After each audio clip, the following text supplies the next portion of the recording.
Okay, hi everybody. First, I want to ask, can you hear me? Hello, hi there. So this is a very surprise unscheduled stream to go to all of our audience right now, and I'm very happy to host the stream. And today, the topic is about Asian and Pacific Islander, and I'm very happy to introduce our guest today too. Wow, there's gotta be great discussion today. Now, first, hello, Silver Spook. Hey, Luna. Good to see you again, as always. Okay, and here, welcome, Kawaka, Chris. Hello. Oh, can't hear you, Chris. We can't hear you now, Chris. Oh. Oh, wait, Okay, I can't hear okay, when Chris is fixing his audio, let's welcome our guest, Sha. Hello. Hey. Hi, And Can you hear my audio, Luna? yeah, now I can hear it. we can Okay. hear you now. Thanks. It's And Kavika, by last the but way. not least, it's Tim. Hello. Hi. Hey, whoa, there I am. Hi, everybody. As you know, I'm Luna. I'm a Vietnamese communist living in Vietnam, and I have my channel named Luna Ơi, where I make video about where I teach you how to cook Vietnamese food, traveling vlogs, and also, of course, I talk about politics and what's going on in Vietnam. That's it. That's me. I'm the host of the discussion right now. Now, let's the guest introduce yourself to the audience. Maybe first, Silver Spook, please. Yeah. Hi, everybody. Aloha. I am Silver Spook. If you've followed Luna, you probably heard of me, but I am a native Hawaiian activist, defender of our mountain Mauna Kea here on the Big Island of Hawaii. I'm also an indie game creator of anti-imperialist, anti-capitalist, anti-racist games like Neofeud. And I apologize first up that this is kind of last minute for everybody. But I really wanted to put this together for AAPI month with a lot of folks that I know, because we have a lot of Asian and Pacific Islanders, and not just Asian American and Pacific Islanders in America, but around the planet, who don't necessarily, always get heard. So that's kind of why I wanted to kind of put this together.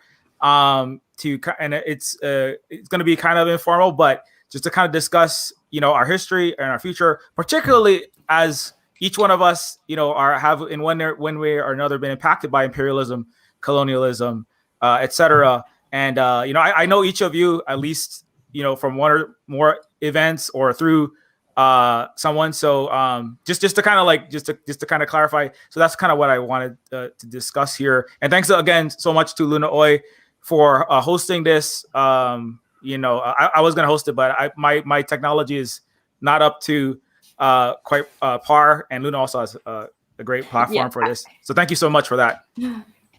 Thank you so much. I'm sorry, this stream is a little bit late because my camera didn't work in the last minute, and we had to fix it. This is the warning for you if you want to be a streamer.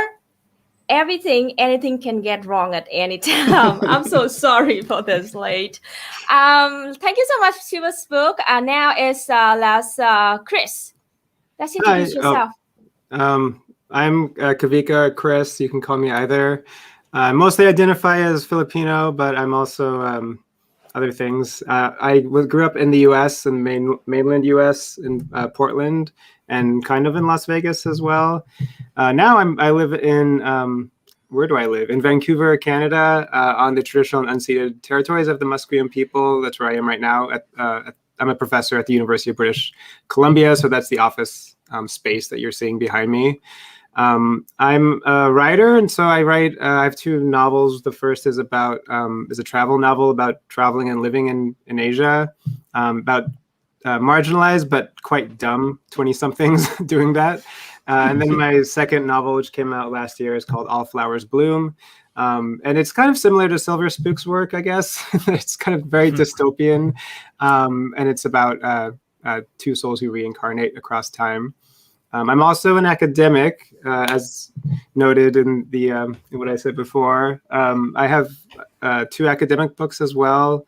The first they're kind of like both books in disguise. The first is it's called Transitive Cultures, and it's about migrant Southeast Asian literatures. But it's really about how multiculturalism really comes from colonial projects in Southeast Asia. And then my second book, Open World Empire, is about, on the surface, video games and new media, but it's really about how certain types of technology are seen as somewhat Asian or Asianish, and then others are more US militaristic. And so it's trying to think through ways of how we can use and see technology in kind of non-militaristic, non-surveillance, non-colonial uses. And so that's me. That's like stuff that I like to write about. I also run a little art journal called Decomp Journal with about 20 students here at UBC. And you can check that out. It's decompjournal.com. I also host 2 podcasts with the New Books Network. The first is New Books in Asian American Studies.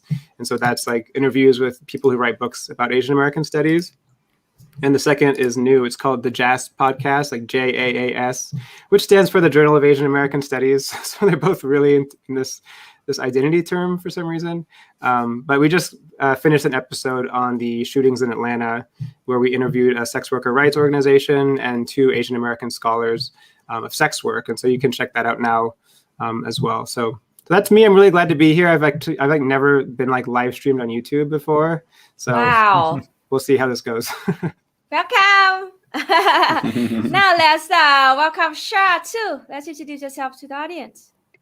Hi, my name is Sha Ongalung. I am, what am I? I'm a professional rabble rouser. That's what it says in my bio, so we're gonna go with it. I'm a professional rabble rouser. I do media work for an indigenous nonprofit.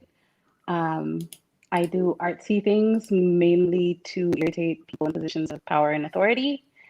And I am Palauan. I was born and raised in Portland. I actually just returned to Portland from Hawaii, where I'd been living for about 5 years. Prior to that, I traveled for work, but mostly was in the Pacific. And I'm, I guess, the artist, activist kid of a 1980s anti-imperialism, anti-militarization artist activist. Yeah, thank you so much. Thank you so much for what you've been doing. Now let's team the Conquest of Dread. Hey, how's it going? Some of you might recognize me. I've done heaps of streams with Silver Spook and Holly, and I've been on the non-compete one, I think once or twice now. But I don't know. I've been around a lot of stuff with the surfs and stuff as well. But I'm a Maori and Pakeha tattoo artist down in New Zealand in Aotearoa. But I do on the side make like videos and all kinds of stuff. The other week I was a keynote speaker at the New Zealand Games Fest talking about like what was I talking about? I was talking about how stereotypes and tropes kind of like are perpetuated through video games and things, and how they kind of into, I guess, mass consciousness. I was talking more about like the noble savage and things like that, and comparing that to things that we had in the news over here, like the warrior gene and all that kind of stuff.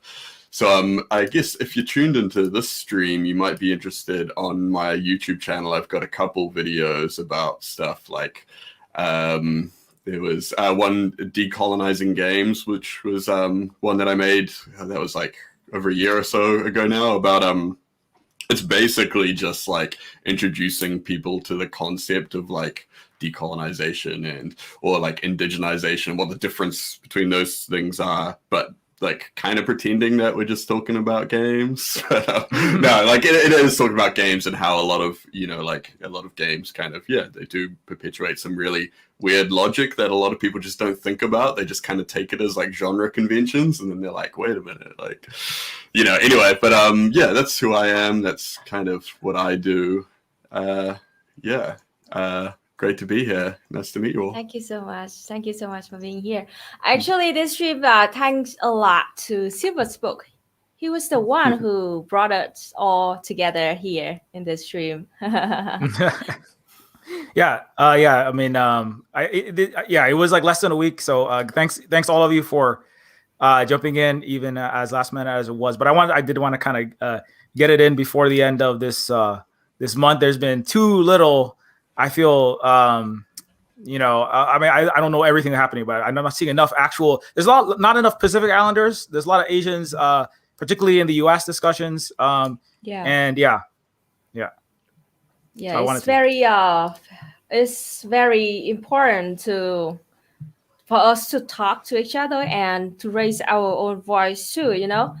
And here's the thing: I guess maybe I am I don't know, a little bit like different here. I'm living in Vietnam, and by now, Vietnam is pretty peaceful, I have to say, even though we're still dealing with COVID-19. But we are dealing with a new wave of COVID-19, but it's still pretty. We can control it. I believe we can control it. Again, we are having about like 70 new cases every day, and it's less and less now. And we are testing our second domestic vaccine already. But long story short, generally speaking, there's no anti-mask protest here in Vietnam. Virtually no police brutality, and like very peaceful, I have to say. So I want to hear you talking about what's going on, where you're living right now, so people can understand the situation over there. Somebody else other than me go, because people have heard. Okay. Well, I mean, like Vietnam's been pretty successful against COVID-19, and we have been down here in Aotearoa as well.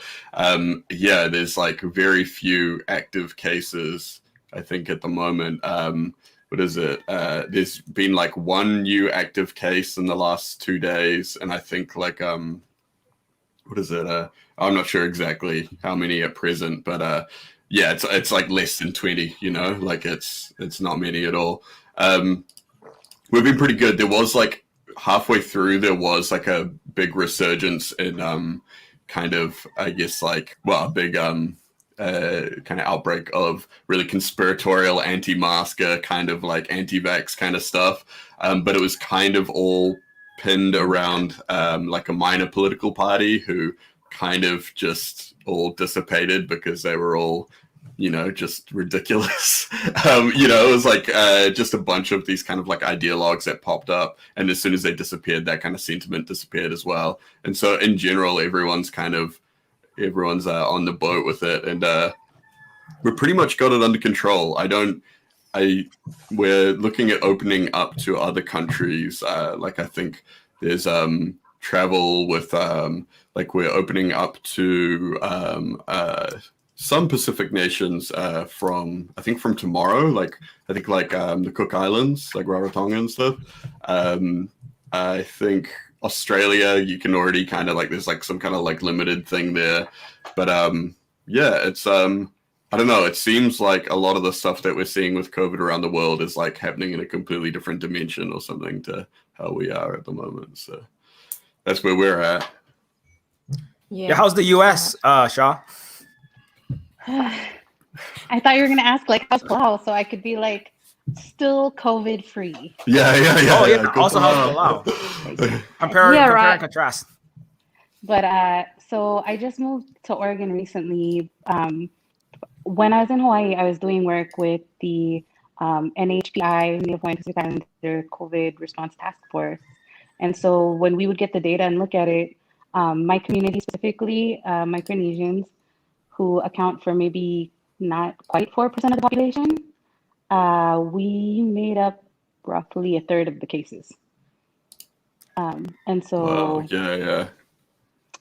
we were, I think the last chart I looked at, it was Micronesians, Samoans, Filipinos, but it's basically groups that fall under Asian or Pacific Islander, that, with the exception of the East Asian communities, that were really high up there in the numbers.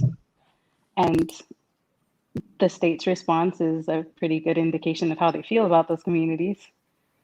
It was ugly, and it's honestly not much better in Oregon. It's very similar in terms of proportion, how it's affecting Pacific Islanders here in Oregon as well. So I can't imagine what it must be like to be in a country that's actually handling this pandemic well. But I'm jealous. Oh yeah, it's like it's wild. I've had, friends all around the world like, like sending me videos of like, like in New York and stuff, like in the middle of everything. And it's like, yeah, it's wild. There was a period when it first kicked off when it was very like, like it was kind of, like it was a really weird vibe. Like no one knew exactly what was going on. Because we had a really strict lockdown. So, I mean, and that's basically why, things went the way they did. So we had a super strict lockdown right at the start of it, where they had like, police and ambulance patrolling the streets all the time. And it did have this really weird kind of dystopian feel. Like everyone was like really kind of quite stressed and panicked. But then, just seeing that, like the difference that made, like a strict lockdown right at the start versus like all the other stuff that's going on. It's like I would do that again in a heartbeat, like I didn't leave the house for ages, but then compared to like my friends who are like kind of in and out of lockdown all the time and just having no stability, no idea like what is actually going on, it's like, yeah, I'd rather the stability of just knowing like we're going to do a lockdown, it's going to take this long, and Yeah. Yep. How's it going in Canada? No, actually, keep going.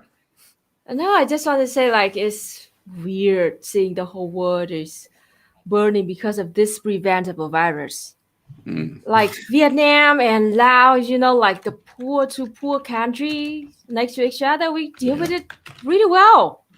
And it's a proof that like it doesn't cost much to deal with the COVID. It's just like the capitalists refuse to like sacrifice a little bit of their profit to deal with it. Yeah, absolutely.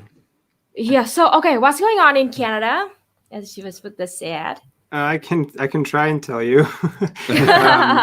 I'm fairly new to Canada. I moved here in 2018. I was living in Hong Kong and Nanjing in China for 5 years, and so I can't tell you as much as I'd like to. But Vancouver, I think, as Silver Spook probably knows, it's a William Gibson-esque city in the sense that like if you are like light skinned and have a lot of money, it's like very utopian fantasy space with trees and just happy people everywhere. But if you're not those things, it's really dystopian, cyberpunk, horrible. It's like the least affordable city in all of North America. And so there's a lot of poor people here. And I've actually had some of those, less poor people tell me, oh, there's no poor people in Vancouver. You'll be happy there. Says a lot about them.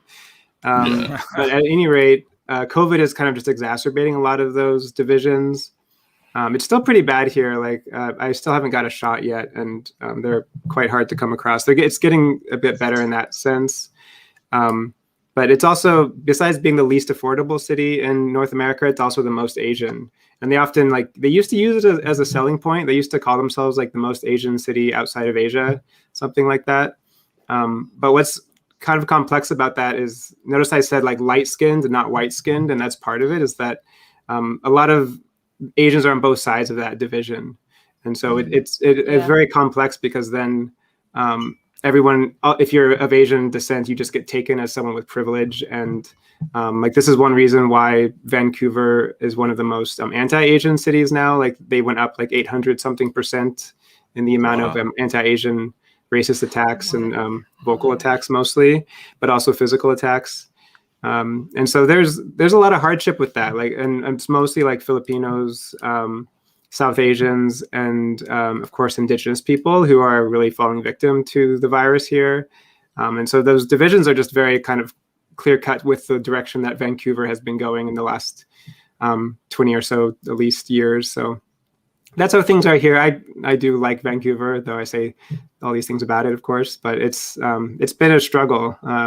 But I think in the end, it's, a lot of this data is now coming out. And so a lot of folks are seeing like, when I first came to Vancouver, I was told by several people that race doesn't exist in Canada, that it's just an American thing. We shouldn't be talking about race in Canada. And now I don't hear that anymore.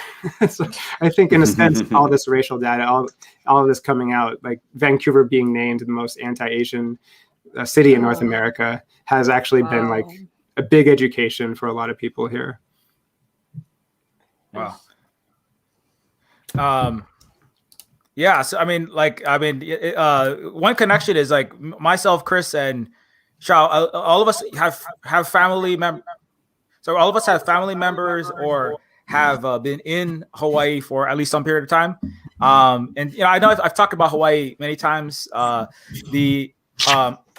The ongoing illegally occupied country of Hawaii by the United States Empire, of course, by the white supremacist capitalist United States Empire. They're currently bombing 30 miles from where we're streaming. Not every night, but some nights. Yeah, you can hear the same. Here's another fun fact for you that you can take to the bank. The same bombs that the United States has bombed the Uyghurs with. If you didn't know that, that's because you live in a disinformation matrix. By William Casey's, we'll know when the disinformation campaign is complete, when everything the American public believes is false. The same bombs that were dropped on the Uyghurs in 2018, the largest bombing ever in Afghanistan, the same bombs were dropped from the same planes on Mauna Kea, 30 miles from where I'm streaming. So that's the genocidal ties between the United States destruction of our people, our culture, banning of our language, and the Uyghurs. So when they call out the human rights of Muslims anywhere on the planet, just remember that the radiation from American bombs is poisoning mine and my children's water. Same bombs they drop on the Uyghurs. Anyways, imagine a Native American community with a Disneyland-like resort built over their villages and ancestors' graves, made to do bastardizations of sacred dances in sexy feather headdresses to entertain rich tourists for starvation wages, 12 hours a day, 7 days a week. Imagine living sardine pack 20 to a house and then be arrested for speaking your own language. That would be an outrage, wouldn't it? But that's everyday life in U.S. colonized Hawaii. Yes, the language was banned, and in 2018, a Hawaiian professor, Kaleko Ka'eo, was arrested for speaking Hawaiian in a court of law, despite it technically being an officially recognized language. I'm Native Hawaiian and have been repeatedly homeless in my own land, like so many others. While American and other foreign billionaires and countless mansions and buy up countless multi-million-dollar condos here, Mark Zuckerberg recently increased his 700-acre ranch, which he is displacing Native Hawaiians by suing the state of the illegal state of United States to force us from our ancestral fishing, gathering, and medicinal grounds. It's illegal to stop Hawaiians from accessing the beach. Mark Zuckerberg has doubled his ranch. Larry Ellison has moved to London. He owns the entire island. Bill Gates, Oprah, Pierre Omidyar, CEO of eBay, you name it. This is the great chessboard of neo-feudalism, as I call it, is built on Hawaii. Hawaii is the game. Neofeud is a game about my experiences growing up as a Hawaiian in the ghetto, being a social worker and a STEM teacher for the poor, homeless refugees, mostly non-white kids in the slums of Hawaii. The tour buses avoid. Even more disproportionately, they were Micronesian, which is another whole level of travesty. And the 56 nukes that America dropped on. I've been to the Marshall Islands, not to Bikini, where they dropped all the bombs to test the radiation. But TMT on Mauna Kea is that which is currently being shoved through in connecting back Canada. Canada has recently said maybe we'll stop forcing against the United Nations Declaration of the Rights of Indigenous People our scientific imperialism on Mauna Kea if the Hawaiians voice their lack of their opposition. So I'm telling Canada right now, Justin Trudeau, you freaking genocidal clowns in Canada, we don't want your illegal mega project. And that's why we were on Mauna Kea for 6 months being mass arrested. The largest police and military activation was on Mauna Kea, threatening police violence with militarized police. They had LRAD sound cannons. They dropped 15,000 pounds of C4 equivalent, the bombs I was telling you about, from B-52A Stratoforces connecting Vietnam. The same B-52s, the same design that was dropping millions of, killed more bombs than all sides in World War II on Vietnam. Those same B-52s were brought from Guam to Hawaii to drop bombs on our mountain 6 miles from us while we were demonstrating. I'll get through this real quick. Many Americans think that Hawaiians lived in huts prior to colonization. The actual reality is U.S. deindustrialized Hawaii. Before 1898, Hawaii had already had electricity, mass transit, railroads. Iolani Palace had electric lights before the White House. Follow at Adam Kialva if you want to learn more about that. I know Holly's probably dropping the link. Hawaii also had a higher literacy rate than the United States. Europe before colonization, the banning of our culture and language, erasure of our history and ghettoization. Hawaiians were also often trilingual and were world-renowned diplomats. In fact, Kalakaua, one of our leaders, invented a subaquatic vehicle that when Jules Verne was still dreaming 20,000 leagues under the sea. Hawaii was a living Wakanda, an indigenous future, more technologically, economically, and sociopolitically advanced than any Western nation. This is a long thread, longer than I thought it was going to be. Anyways, I'm sorry, but one final thing, and then I'll pass it on. The sovereign country of Hawaii. Speaking of ethnic minority, human rights violations against ethnic minorities, right? America pretending to care about Palestinians, right? Today, pretending to care about Muslims, right? Oh, we care so much about our poor Uyghurs while we're backing $3.8 billion worth of missiles to blow up children in Palestine. Hawaii had black citizens that were slaves in America in the 1840s. There's a specific one, Moses Allen, who I have the certificate right here in front of my face. He was in 1869. He was granted citizenship. He was a resident. He was a citizen of Africa. Became a slave in America, and then became a citizen of Hawaii. Asians or Chinese who were full citizens also in Hawaii. Who were in the U.S. at the same time were chained up to build railroads, the west coast of Canada and the United States, under terrible racism. The largest lynching ever was of Asians, and I've been talking for a long time. But suffice it to say, Hawaiians are now we're shot 6 times more per capita, and Pacific Islanders generally 6 times more per capita than white people in Hawaii. Is twice as bad per capita as even African Americans in the United States, and we are rounded up. Pacific Islander and black children in schools in Hawaii are rounded up more than any other state illegal, and this is they're all illegal states of the United States. And finally, we are overrepresented in prisons and poverty, etc. And so, that's a quick history of well, not so quick history of Hawaii, but yeah, The brief information, like background information about Hawaii. yeah. Okay, as you know, Vietnam, we won the Vietnam War. we hell call it yeah. a war against the imperialist USA. That's our official name.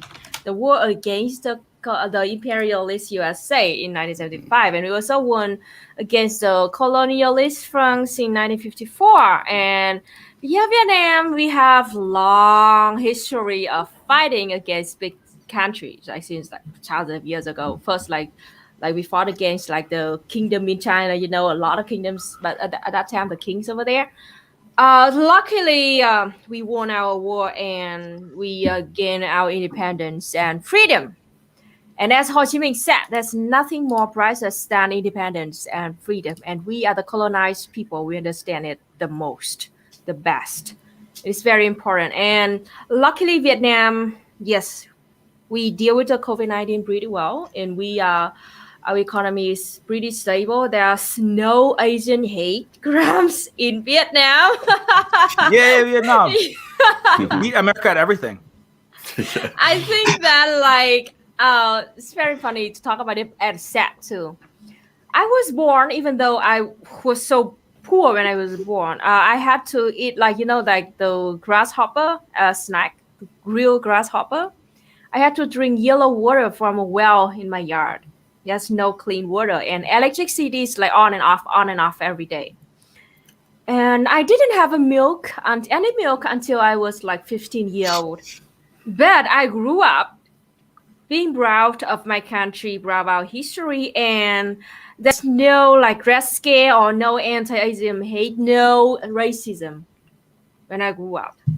So when I started my channel, actually, I learned about what's going on in the world, and I was shocked at that time. Like, what the hell? Like, suddenly at that time, I realized how lucky I am for being born and raised here, even though, like, to your standard, it's a poor life.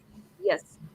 But at least, like, I was given a piece of land, a piece of rice farm, 500 square meter by the government when I was born. Since I was born, and I own it, and I can sell it to anyone that I want, or I can keep it. I'm owning it right now. And as like every single one born in a rural area in Vietnam will be given that piece of land, that piece of rice farm. So it's pretty awesome, huh? Receiving free land from the government. So yeah, that is a little bit takes of socialism that I want to talk about here. Learning what's going on over here is really like heartbroken, like I don't know what to do. What can we do? Conrad? Just just platforming all of our voices, that's already doing a lot, Yeah. Speaking of Vietnam, I was talking about this on another stream recently. My introduction to I guess like leftist politics as a kid was there's a guy in New Zealand who is a really well-known activist called Tama Iti. And he was back in the 70s, he was part of a group called Ngā Tamatoa, which means like the warriors. And, they traveled around, like they went to like China and like, Vietnam and stuff. And they learned from a lot of leftists over there. And he came to my school and he was like, well, I would have been like, maybe like 12 or 13 or whatever. And I'm not sure how they organized it. It must have been like some especially progressive teacher must have been like, oh yeah, we'll get this guy because he's in the news a little bit, he's like in politics, he's pretty controversial or whatever. And so he came to our school, and I remember one of the teachers asking him towards the end, like, what can kids do if they want to learn like more about what he's about and all this kind of thing. And he like told us to go and read Ho Chi Minh and Lenin. And which, like, looking back on it now, I'm like, whoa, that was like so hardcore.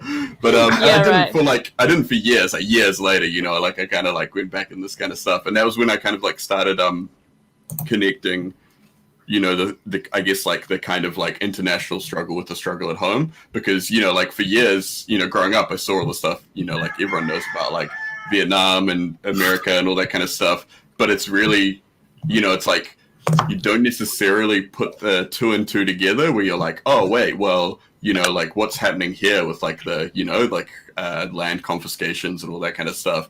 It's like, it's all part of the same struggle, like it's all like, it's like a universal thing, you learn about like capital and all that kind of stuff.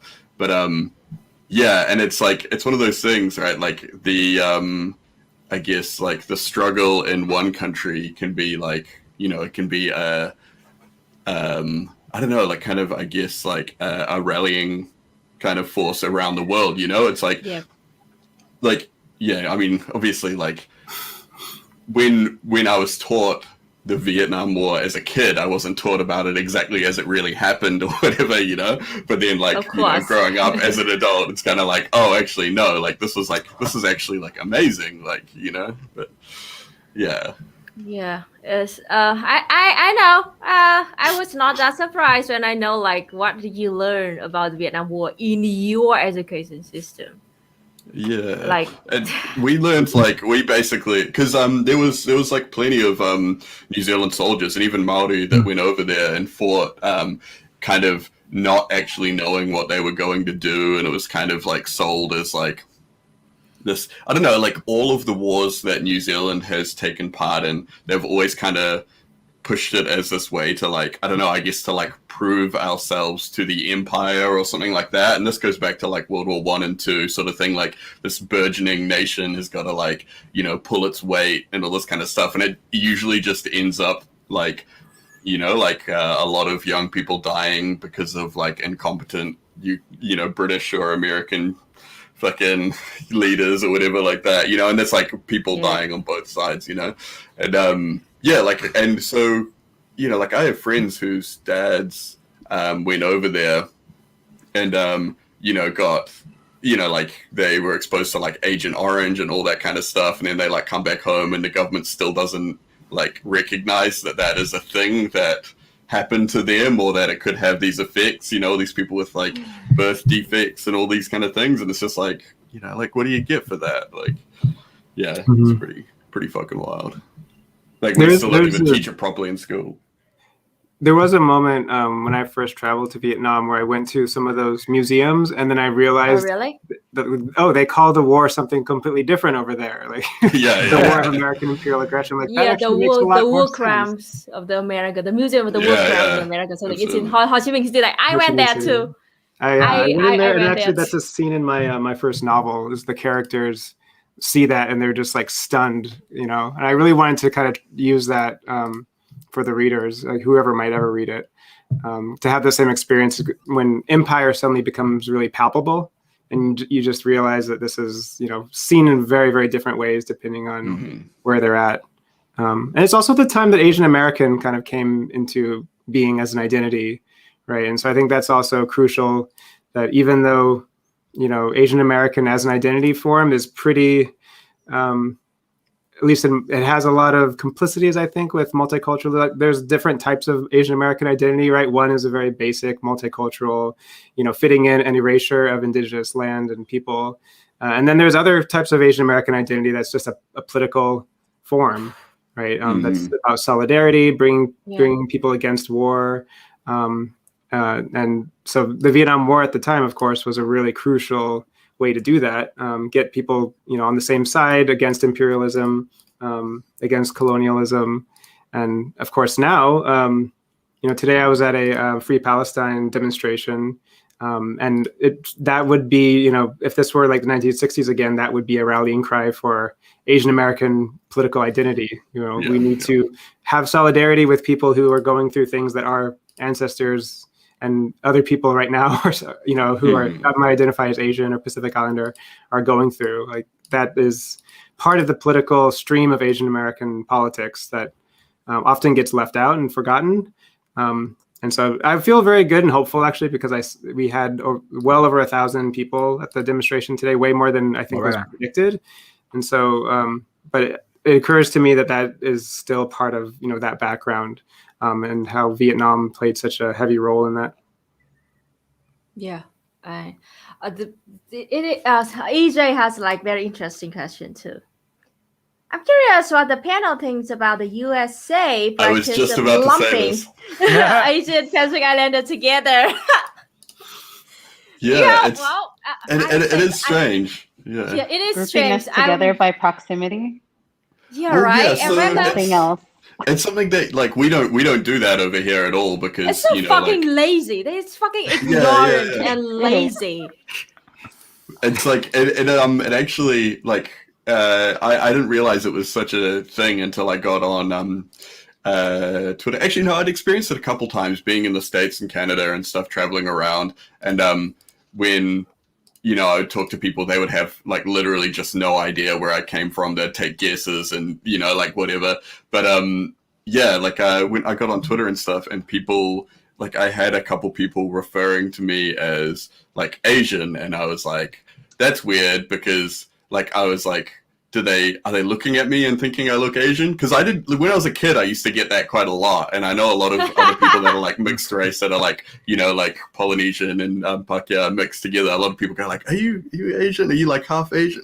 Something like that. So I thought people were like doing that. They were trying to like guess my ethnicity, and they'd be like, no, you're like Maori, like like Asian. And I'm like, what? Like, because that is like, to us down here, that is like really weird. Like, like that seems like such an oddball kind of take, but I don't know, it's weird to me. How do you feel about that, Shaw? I think it was like 2 or 3 years ago, maybe longer ago, my sister and I put out a podcast episode about, and it was called API I'm Salty, because number one, that grouping is by proximity, and that makes no sense. Yeah, like, yes, there are tomatoes growing next to those potatoes, but they are not actually the same thing.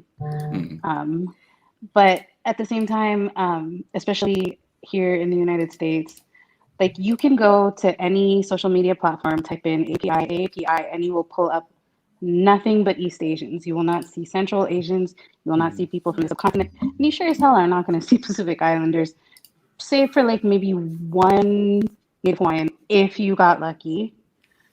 But for the most part, the PI is silent.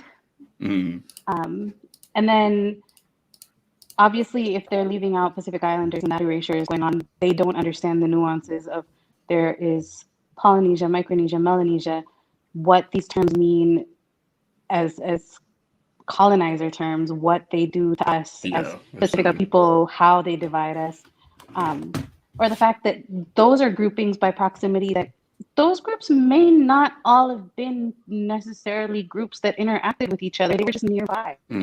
Yeah. And so it's so many levels of erasure that it's just kind of like, oh, is it May? Okay. Let's go and do the thing. There's one, and I'm not saying this to be like incredibly rude or anything, I just think it's funny. It's a social media account that says that they're for API, uplifting people doing things in those communities. However, it's called Asians Doing Things. Oh yeah. And they featured me and it was really cool and everything, but I was like, yes, I do have Asian blood because I am the product of colonization and militarization. And League of Nations gave this thing called the South Pacific Mandate to Japan, and they came and had colonies, and that's why I exist now. I have never encountered any Japanese community that accepted me. So while that is there in my bloodline, it's just there. It's one of my limbs, I guess. I don't know. But I don't identify as Asian. I'm old enough that Asian Pacific Islander wasn't an option growing up when you check boxes. And so up until I think my senior year of high school, I could be Asian or other. Other. Other. And Othered. I got othered. That was my whole literally othered. Literally othered from like preschool through my junior year of high school. And I was so excited to see Pacific Islander added onto the box my senior year that I checked it. And I think it wasn't for something I should have been checking in the first place, but I was just excited and I checked it. And then a year later, I was like, wait, why did we get grouped together? How is you literally just made an ethnic group out of half the planet. How does this make sense? Like all of Asia is not like, and I realized this especially after Atlanta. Asia is not just China, Japan, and Korea, and people don't seem to realize that. Oh yeah, yeah. India that's another also thing, Asian, like India and also Asian, and then India and China together, they are like 2.6 billion people. Just two countries on Asia. It's a third population of the world, and we got lumped together by some random white dude. Yeah, exactly. It's all colonial categories. It's like the same thing when a lot of people think of Pacific Islanders, especially like, and this is a thing that happens a lot in New Zealand, is that they just mean Polynesian, like they don't mean like Melanesian, Micronesia. You know, like there's like, I mean, and like, cause I mean, like the traditional idea is like, you know, the entire Pacific is Te Moana Nui Akiwa, and like that we're all like these kind of distinct cultures interacting like within that sort of thing, and that there wasn't really like these kind of like barriers of like, okay, you like go to this island and you're Polynesian, and then you go to this island and okay, you people are Micronesian or anything like that, you know, like it's just like these like really arbitrary kind of categories. Really arbitrary. I mean, they literally made a classification out of half the planet as like one thing, and that I don't know what, like there's no topic in school where you can like group that many things together and like and be like okay. the way that they like grouped everything up as well, they're like, oh, Polynesia because there's like plenty of islands, and Micronesia because the islands are small, and Melanesia because the people are dark skinned, lots of melanin. It's Which just like, is you like guys are so fucking lazy. Yes, like did you not try? Yeah. And it's just, and here's one more funny thing too. When I learned about the North America and then the Central America, even though if you look at the map, it's just North and South.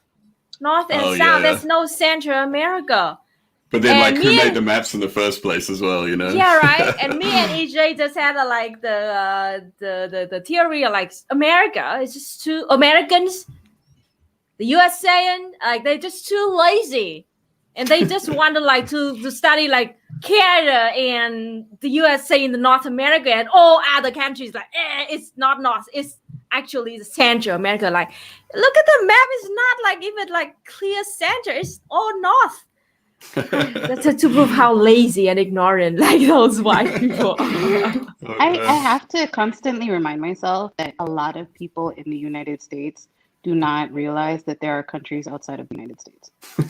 America learns geography when it goes to blow someone up, you know what I'm saying? Yeah, when I was over there, yeah, people like would say, like, if I'd say like I'm from, you know, New Zealand, Aotearoa or whatever, then the only thing they would know would be like, you know, like the Lord of the Rings or the Hobbit or whatever like that. But if you tried to, like, if you asked them where they thought it was, or like, you know, like give me a rough idea or whatever, they'd either think it was just like, you know, just like somewhere by like Japan or something like that, or like by Switzerland, you know, it's like they only have this like really like narrow kind of map that they're operating with.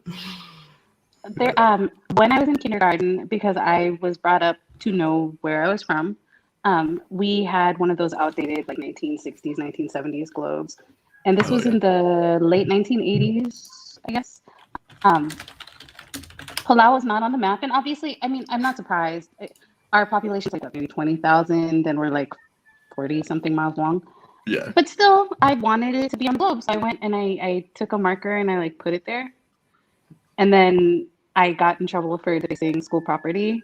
And then they told my parents that like I was making things up. And my parents just looked at them and they're like, "Oh, you're American, right? Yeah, no, that's a real country.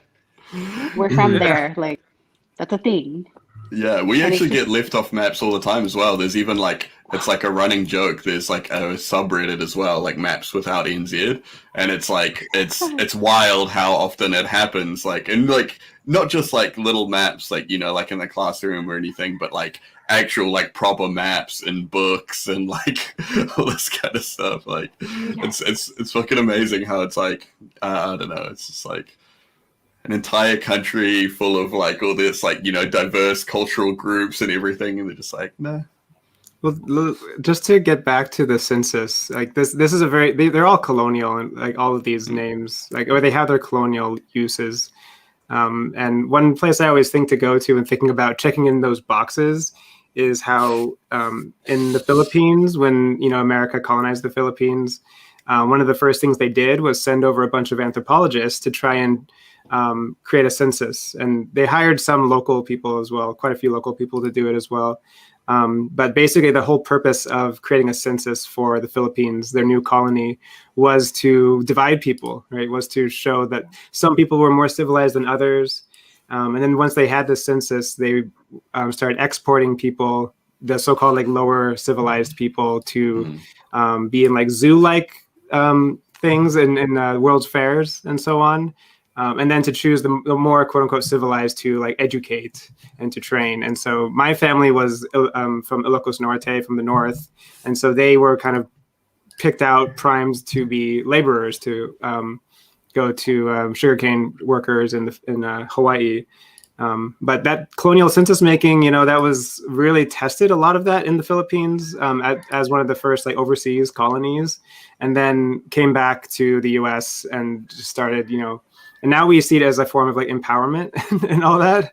And I'm very critical of that. Like, you know, maybe this is not what we all think it is. And maybe all being grouped under this one identity is not all that great. Like, just because we're seeing it on a form or in a superhero costume doesn't necessarily make it a good thing. But yeah, that's one place I always try to think about, is like where this comes from, right? Why do these boxes exist in the first place? Yeah. Speaking of that, I think that's a great. I just kind of jumping back and how you talk about Hawaii and the Philippines as two of the early places of U.S. Colonialism. You know, and kind of was talking about Hawaii as the most literate country on the planet, the most technologically advanced. I had, again, electric lights. As I said, you can go look at the blueprints that Kalakaua or Ali'i, which does not translate into king, boss, CEO, or executive, who the drawings of actual functioning submarines. Like, it's a living Wakanda. And socially, again, we had elected a republic. They literally, they actually hung corrupt leaders. America has never tried a single one of its war criminals. Every American president, everyone who's ever served at any corporation, all of the banksters of the 08-09 financial crisis. And in Hawaii, this social, political, technological, and literary advancement, as you were saying, Chris, kind of like to differentiate the subhuman, right? The beautiful, the disgusting image of the white man's burden, which Luna posted on in one tweet, which it's beautiful in the sense that it illustrates the global racism, which was tied to colonialism, which was tied to war, and how the anti-Asian hate that's not interpersonal. It is a system of racialized capitalism, which is, to me, it's a feudalism, it's imperialism, it's Western barbarism, it's not rules-based, it's rule of law free, democracy free, white supremacist capitalist imperialism that has, and the white man's burden image painted in 1899, which has Cuba, Vietnam,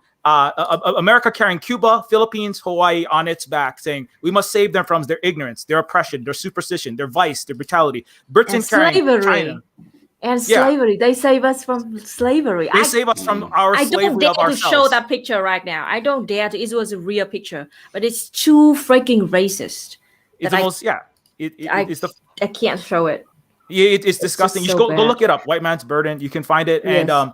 And so Hawaii, it's Hawaii had to be destroyed. Hawaii's coup, backed by the U.S. gunboat diplomacy to smash a non-white country's building of actual anti-racist, socialist, thriving country, was the blueprint that would later be used on countless Asian, Pacific Islander, Latin American, African, and Middle Eastern countries across the world. 1893. So I say Hawaii is an ongoing illegal occupation and coup backed by the United States military. And again, it had to be destroyed. Why? Because it destroyed and blew out of the water the white man's burden, saying that black, brown, these non-white peoples, the constructed, racialized, capitalist, imperialist ideology was destroyed because Hawaiians were more advanced. Even Europeans had to admit in the Paris Symposium in the 1860s that this islander nation has surpassed even the greatest enlightened countries of Europe. That's a direct quote from a Parisian in the 1860s. That's why not just U.S., the Europeans and all the settler colonial entities had to destroy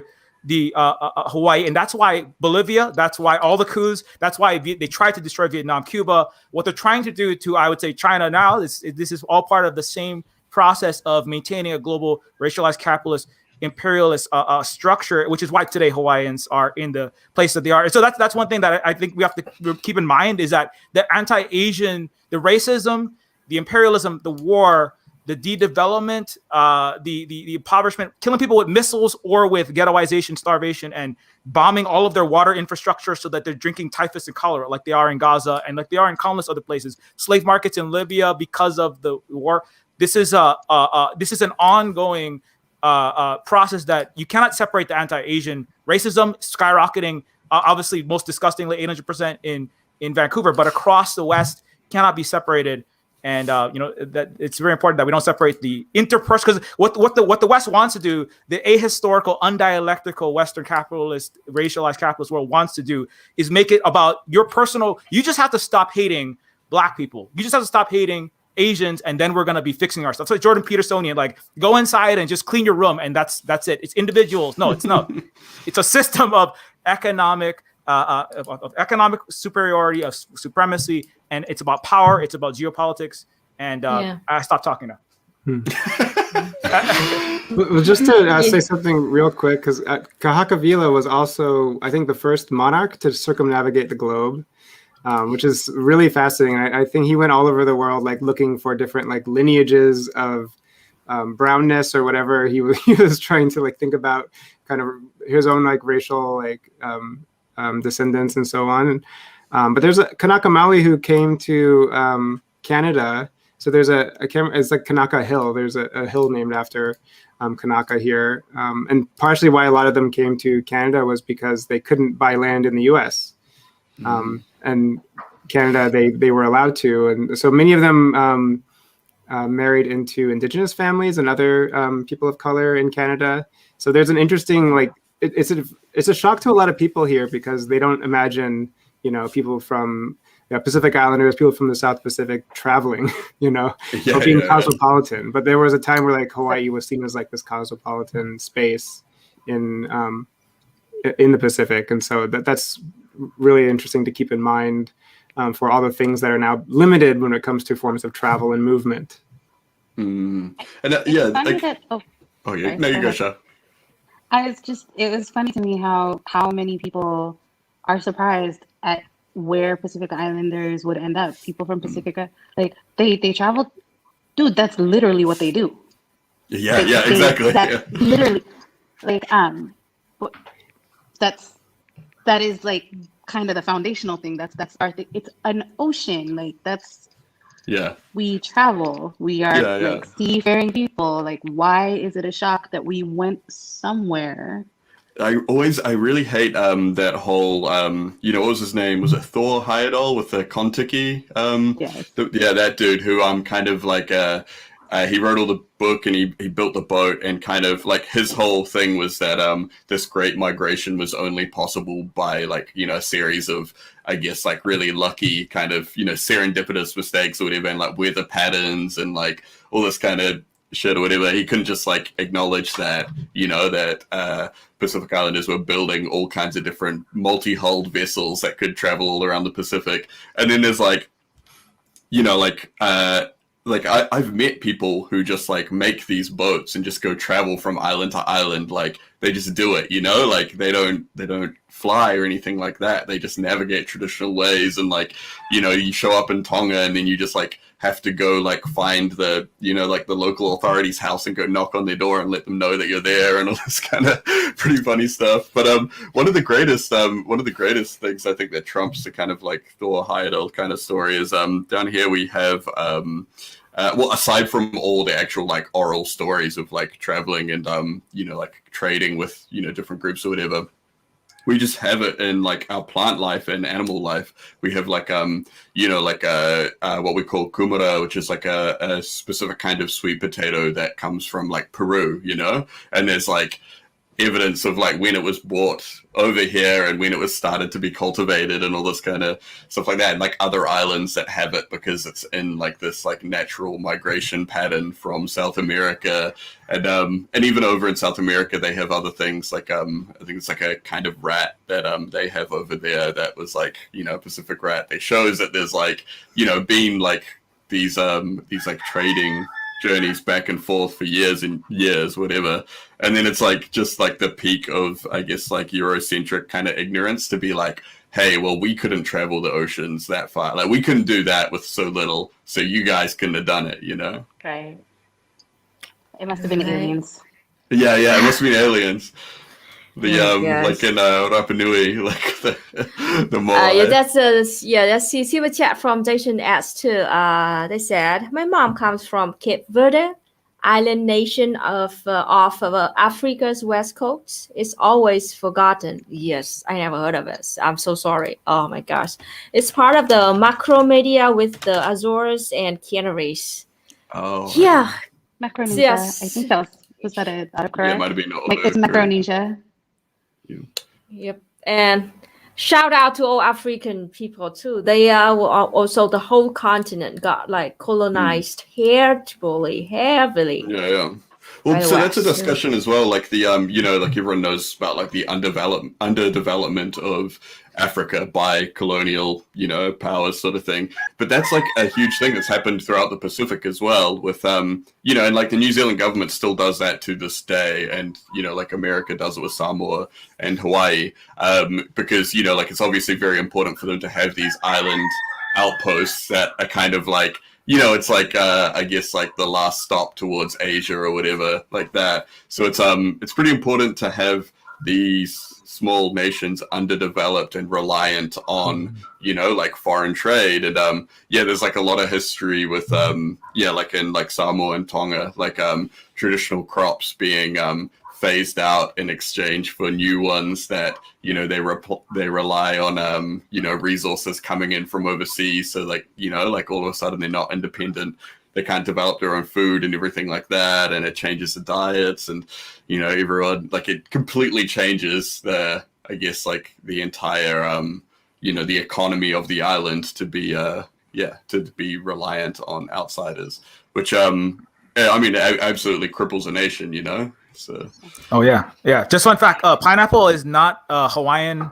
That was brought in by Mr. Colonizer Dole. So when you go to have your little, when you give Donald Trump money by staying at the Ritz-Carlton in Waikiki and you watch bastardizations of our hula dances, and then you go to take your little tourist trip to see Mr. Dole's canned pineapple that was made with sweatshop labor. It's too expensive now in Hawaii, so they farm it out. That pineapple was brought in, not so different from the United Fruit Company in colonization of America's backyard in South Central America. And the pineapple, the pizza was actually invented by, I believe, a Canadian to sell more pizzas for capitalist profit. Going, it's a Hawaiian pizza. It's not. It's a pineapple colonial pizza with Chinese, Filipino, a planetary collection of intentionally, again, split up and divided peoples, right? And because here's the thing that I learned from Luna. That's very important. The Hawaiians and the Vietnamese and the Chinese, despite thousands of years of separation through the migrations through the Pacific, apparently we have the same word hui, or it's pronounced slightly differently, but it means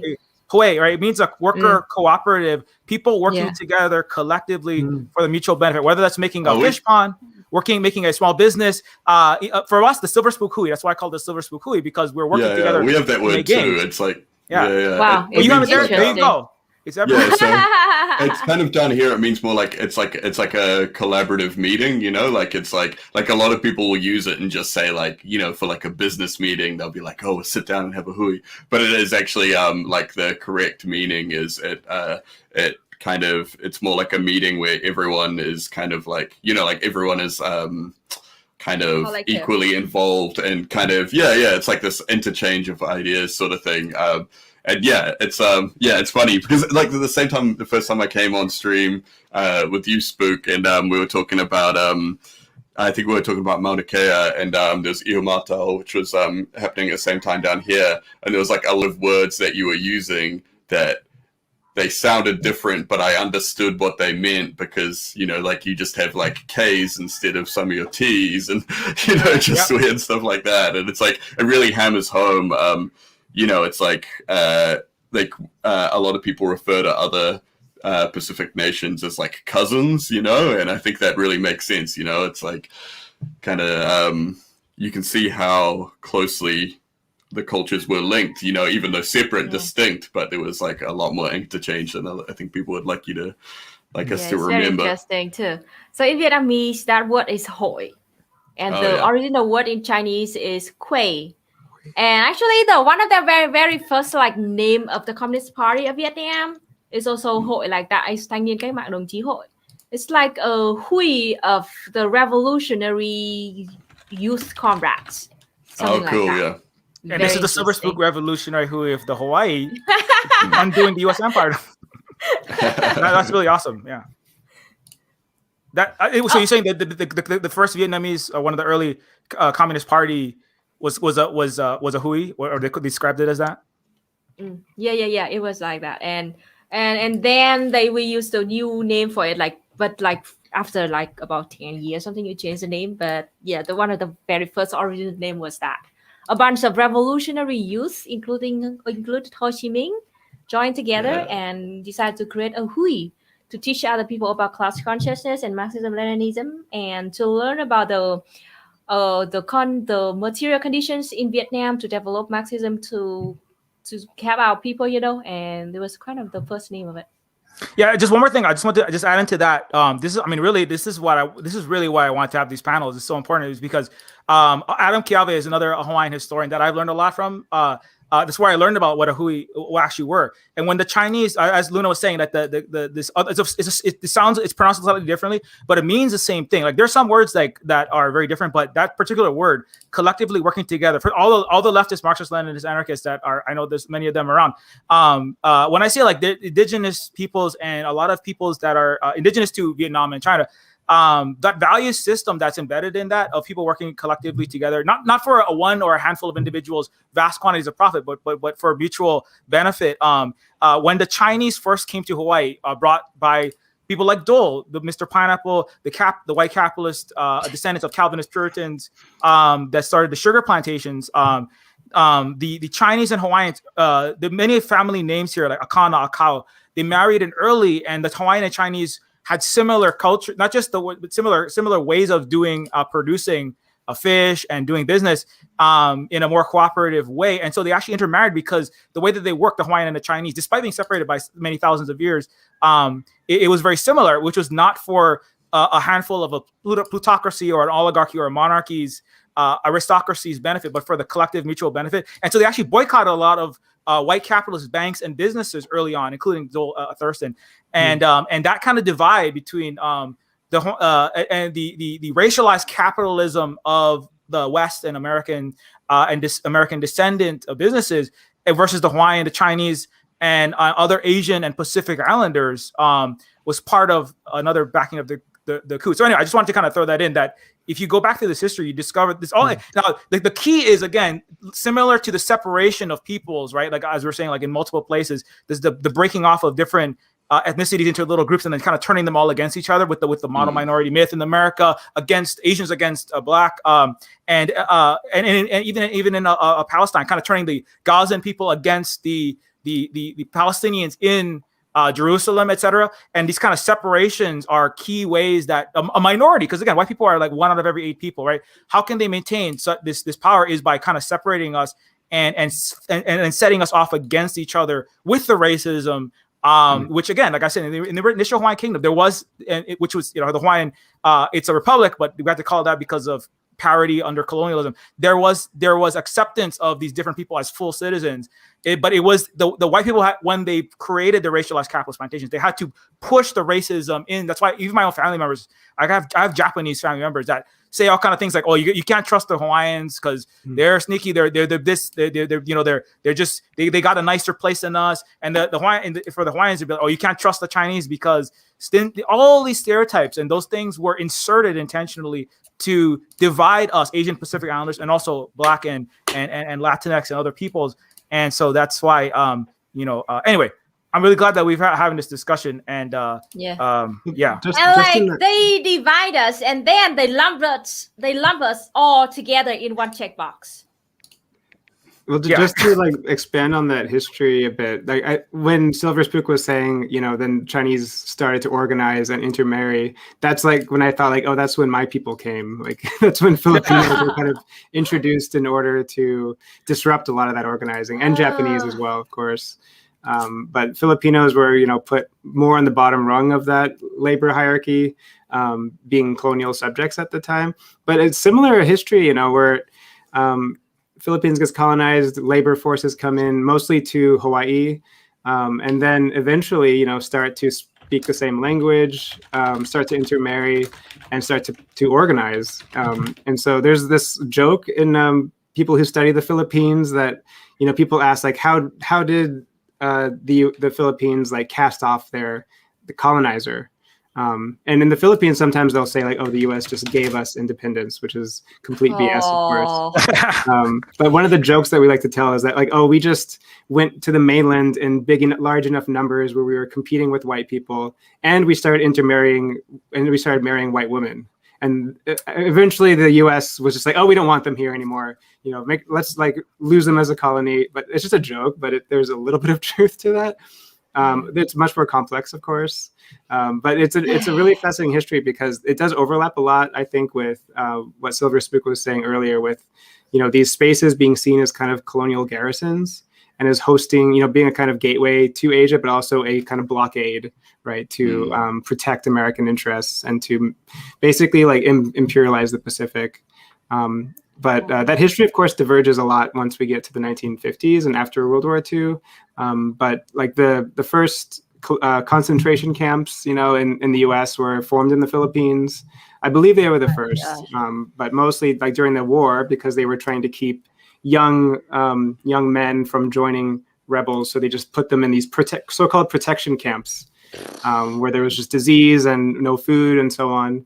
And then the waterboarding was also invented or emerged in the Philippine-American War. And so a lot of these spaces, are shared militarized spaces. And like, I know that like Hawaii and many other island spaces are like some of the highest rates of volunteering in the military, right? And a lot of my family in Hawaii are, in the military, have been in the military.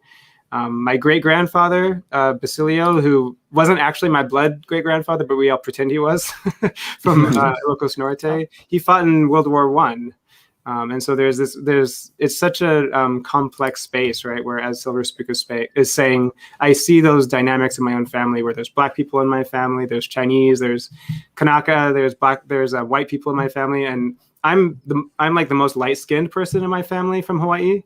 And so it's not a coincidence that I'm the one who, teaches at a university, who writes books and things like that, right? And the people who are indigenous in my family are the ones who are by far doing, who are some of the poorest and least, has the least amount of privilege and advantage. And so, I think being in that kind of space where we've seen multiculturalism fail, I guess, in so many ways, it's much more illuminating and illustrative of that. Yeah, it's really bad. Thank you, Charles, for your super chat, and it's just a great panel of guests. Thank you so much. Okay. It is want to talk about you a little bit about the situation in Vietnam. Actually, we also have Viet Americans in the US, but our situation was a little bit different. Most of them came to the US after 1975 because they both people. Like they escaped communism, quote unquote, and then they fled to the US, to the land of the free, So they are a lot of, not all Viet Americans are like that, but they are a big part of them are very racist, anti-immigrant, Trumpers, and anti-communist. So kind of like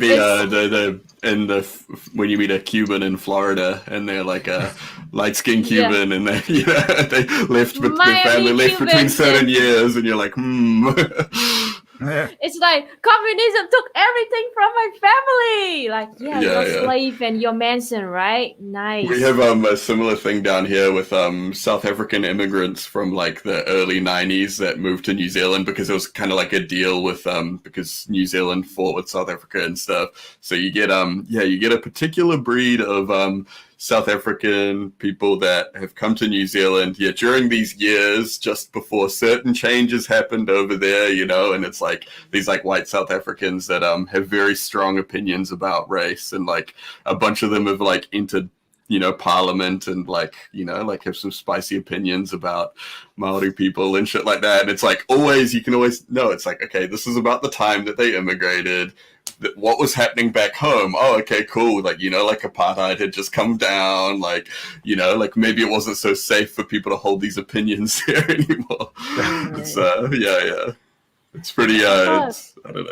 It's very predictable. It's a common thing for Pacifica people, because we do have some of the highest military enlistment rates for the United States military, despite the fact that our people do not necessarily get the benefits after being in the military, after being injured, after risking their lives. But it's very common to see them hold those opinions. Like, what kind of Stockholm-ass syndrome do you have that you just put your life on the line for these people who care nothing about you, and now they've abandoned you and you're still fighting for them? It's pretty wild. And it's ugly because these are people who are like my age and younger. We're talking like Gen Z and millennials even. And to see that just keep happening over and over. And I mean, understandably, it's hard. Like, in a lot of these islands, poverty is a serious issue. And unless you're doing super well in school or you come from a well-to-do family, how are you going to get off that island? And when your minimum wage is like, what, $2.53 an hour, and you're being offered $15 an hour, $16 an hour, that sounds like so much until you actually show up here. And that's not. And it's just, it's never ending. It's sad. I have to say it's very sad because, well, I have a YouTube channel and I am communist Vietnamese living in Vietnam, and I've been like targeted by a bunch of Viet Americans who are like anti-communist, and like the way they look at me is like, whatever I disagree with them about anything, they call me traitor, something like that. And like, I don't know, their view is so different. And I have to say this, I'm sorry, but because even though you look like me, you look like us, but you were born there and you receive education over there, you live in that conditions.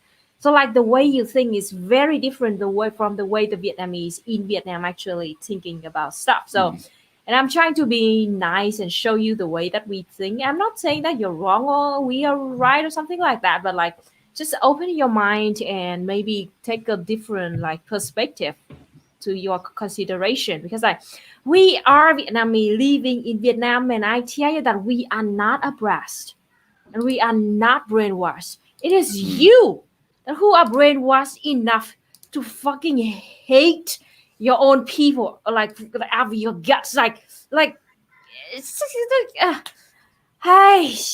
really sad. It's pretty confronting. I've noticed I've always kind of seen a bit of it, but one really interesting point was with when we obviously had our strict lockdowns and we kind of did the whole COVID thing and we stamped it out. There was like a lot of these American and British news outlets that were publishing stories about how New Zealand had kind of descended into authoritarian fascism, and that we were all locked inside and we're all desperate to get out. And if we went outside, they'd like lock us up immediately. And these were like big, like, like there was like, people like it was like Fox News and all like Laura Ingraham and stuff, like literally on the TV saying things that directly, like were, direct counter to the reality that we were living. And so there's a lot of, like New Zealanders on Twitter being like, no, it's actually not. Like, it's totally chill. Like, I'm outside right now, filming with the camera and stuff like that. And then just getting like these hordes and hordes of people being like, no, you're brainwashed. And it's like, New Zealand has been brainwashed by the CCP.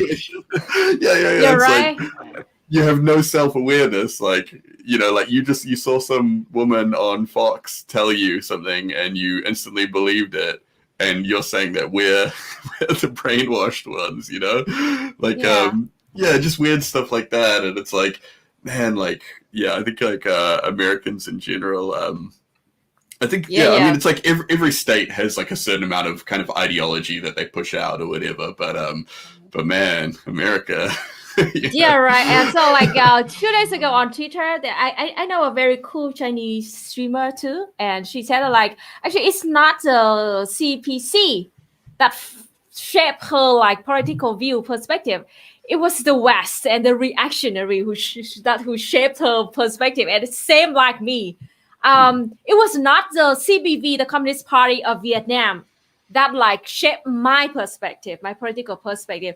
It was how uninformed of the West about CPV and reactionaries about like Vietnam that like shaped my perspective right now. And so I came as like a happy, innocent Vietnamese girl that wanted just to make like travel vlogs and cooking videos to teach you the way how Vietnamese cook.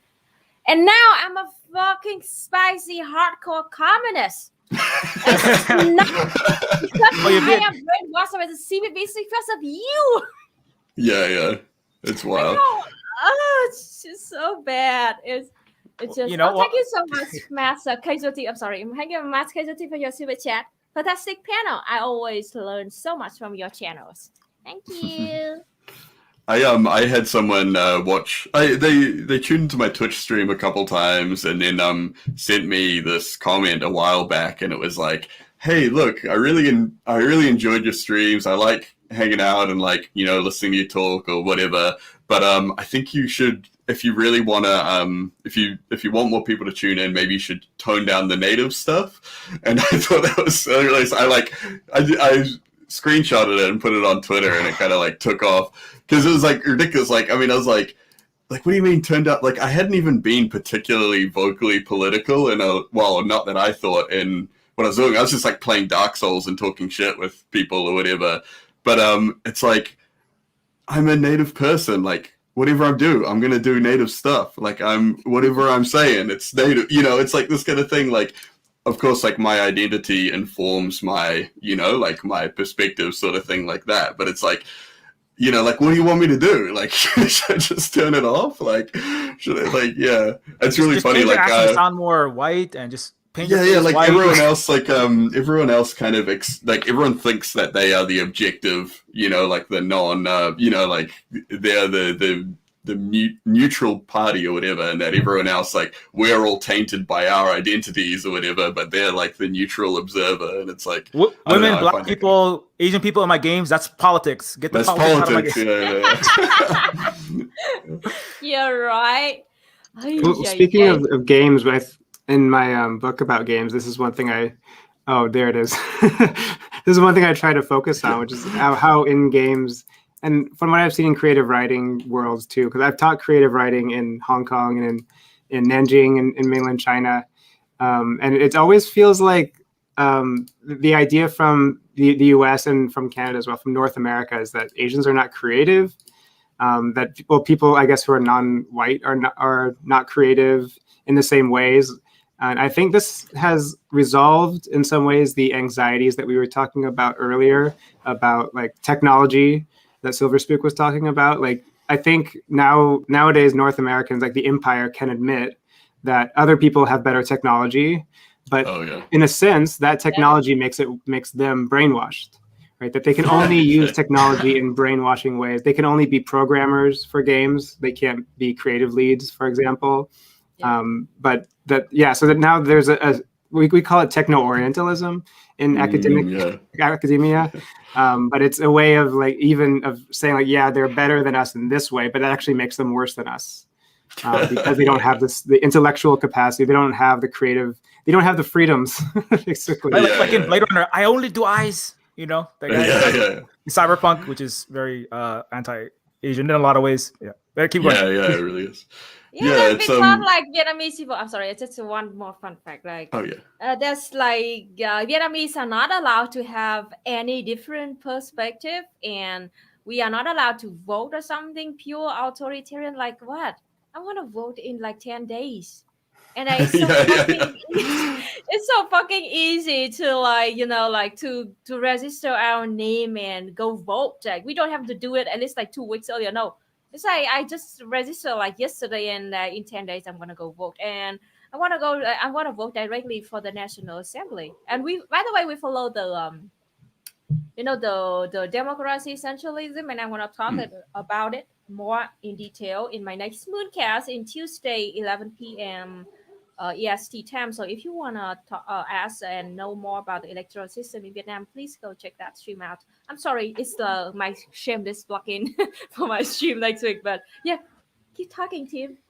Yeah, I was gonna say, there's like an interesting thing I was reading a little while back that's kind of similar. Because down here, like we do, there's like you know, we do a lot of like carving and all that kind of stuff. And I remember reading this article a while back about these archaeologists that had found all these examples of carving that they were like losing their minds about, because they were like, oh, it doesn't fit in with what we think is like, you know, like they just have this really kind of like outsider kind of view of what carving, like the role that carving plays within Maori culture sort of thing. And because there's no real distinction between like art and craft. Like something can be like, you know, like both. It could be something that is like you know, like really artistic and beautiful or whatever like that, but it can also have like an essential role or whatever like that, and we don't see one as being any less than the other. Or like, you know, creative endeavors aren't really kind of seen as just like a hobby or whatever, you know, like it has its purpose of being artistic and beautiful or whatever. And so these archaeologists were losing their mind because they were like, all these carvings and things, they just don't look like anything we've ever seen. And it's like, you know, like, was there like another carving style, or was there like another group of people? Like they were kind of like, there's a lot of conspiracies about other ethnic groups that existed here before Maori and all this kind of stuff. So they were like, it was saying like, oh, you know, is this evidence of this, like the worst conspiracy is about like Celtics that came to New Zealand first and settled it, and it's like it's total like crazy stuff. But they were saying, oh, maybe it's from this or whatever. But then because this is from a while back now, a really renowned kind of like carving expert, Hirani Moko Mead, was interviewed for it, and he's like, no, this is just people being artistic. Like this was probably just kids just like trying things out, and like, you know, heaven forbid people actually kind of exercise any kind of creative talent, you know, like they just decided that they were like, hey, we're just going to carve the faces a little bit different because like, why the fuck not, you know? And it's like seen as like, you know, like this thing like, wait, they couldn't be creative, could they? They couldn't be artistic. Like, no, this has got to be like deathly serious. This has got to be like a one-to-one carving of an ancestor or something. It's like, no, like people are allowed to just like fuck around and just like, you know, like maybe I want to give this guy a funny nose or something like that. Like you can just do that. Like, but yeah, it's like, I don't know. It's like one of these things that I always comes up with, you know, we get it all the time. Like people think that like culture can only be like, oh, that it's like static, that it's like, you know, that like to live, like, you know, like you get like these people that come to New Zealand and they think like to be Maori is to like run around in a grass skirt or something like that. Or like, you know, you don't own a computer, you just like, you know, hunt birds in the bush or something like that.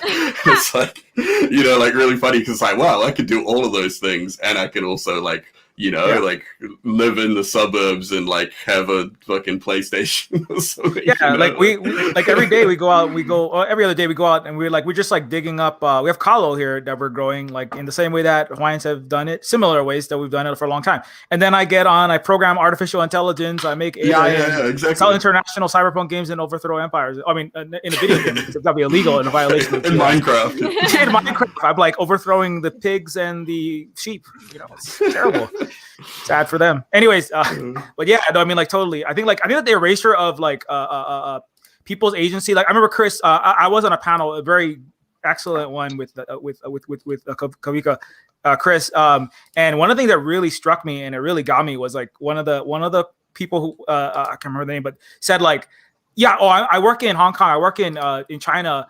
And we actually have like more advanced technology. We've got 5G. We've got Huawei. We've got more advanced cell tech, AI. We're like launching space stations. Everybody's like worrying about the Chinese rocket when Elon Musk is dropping pieces of his trash in people's backyard and they're like worshiping it. But like we have more advanced technology actually in Asia. And I'm a Chinese person, but my job actually is to we actually have games that are even better than American games. So we have to like de-Chineseify the games because people in the West will not buy them if they think it came from China because they say, oh, that's a Chinese. There's Chinese characters, Chinese people characters and Chinese language. Oh, that they can't be creative. That can't be a good game. That must be terrible. But people are actually playing these games in the West. They don't realize they have the Chineseness stripped from them because of the racism and the xenophobia. Yeah. And I was like, oh my, and it was also sad. I'm like, dude, you're doing that for a living. You're like ripping yourself out of these games. It's just I don't know. It's just like the levels of hypocrisy and there are a lot of game racism developers in Vietnam too. The game developing industry in Vietnam also very, very, very strong. And by the way, people believe that we are mindless drone. So, you know, yeah. Jesus Christ. And yes, here's funny thing. How like. So when I said like in Vietnam about education system in Vietnam, when we learn about Marx and Lenin and Ho Chi Minh, Marxism-Leninism in a very early age, and we also learn about dialectical materialism very early too. It's very interesting, and it doesn't mean when I said that like Ho Chi Minh said like action without theory is blind action, and theory without action is dogmatism, something like that, and. In order to have a socialist society, we have to have a socialist people first with socialist ideology, socialist manner, and socialist values. Also, okay, I said that, and then a bunch of other quote unquote white people attacked me for saying that. They said like, "Oh, so you mean that now you confirm that Vietnamese people are brainwashed by like Marxism, right? Yeah, right." And like so, like to see that like those people, instead of like asking me, you know, like, "Hey, what do you mean when you said this and how is your education system?" Like instead of doing that nicely, they immediately like form their own perspective and then claim that Luna just admits that Vietnam is indoctrinated.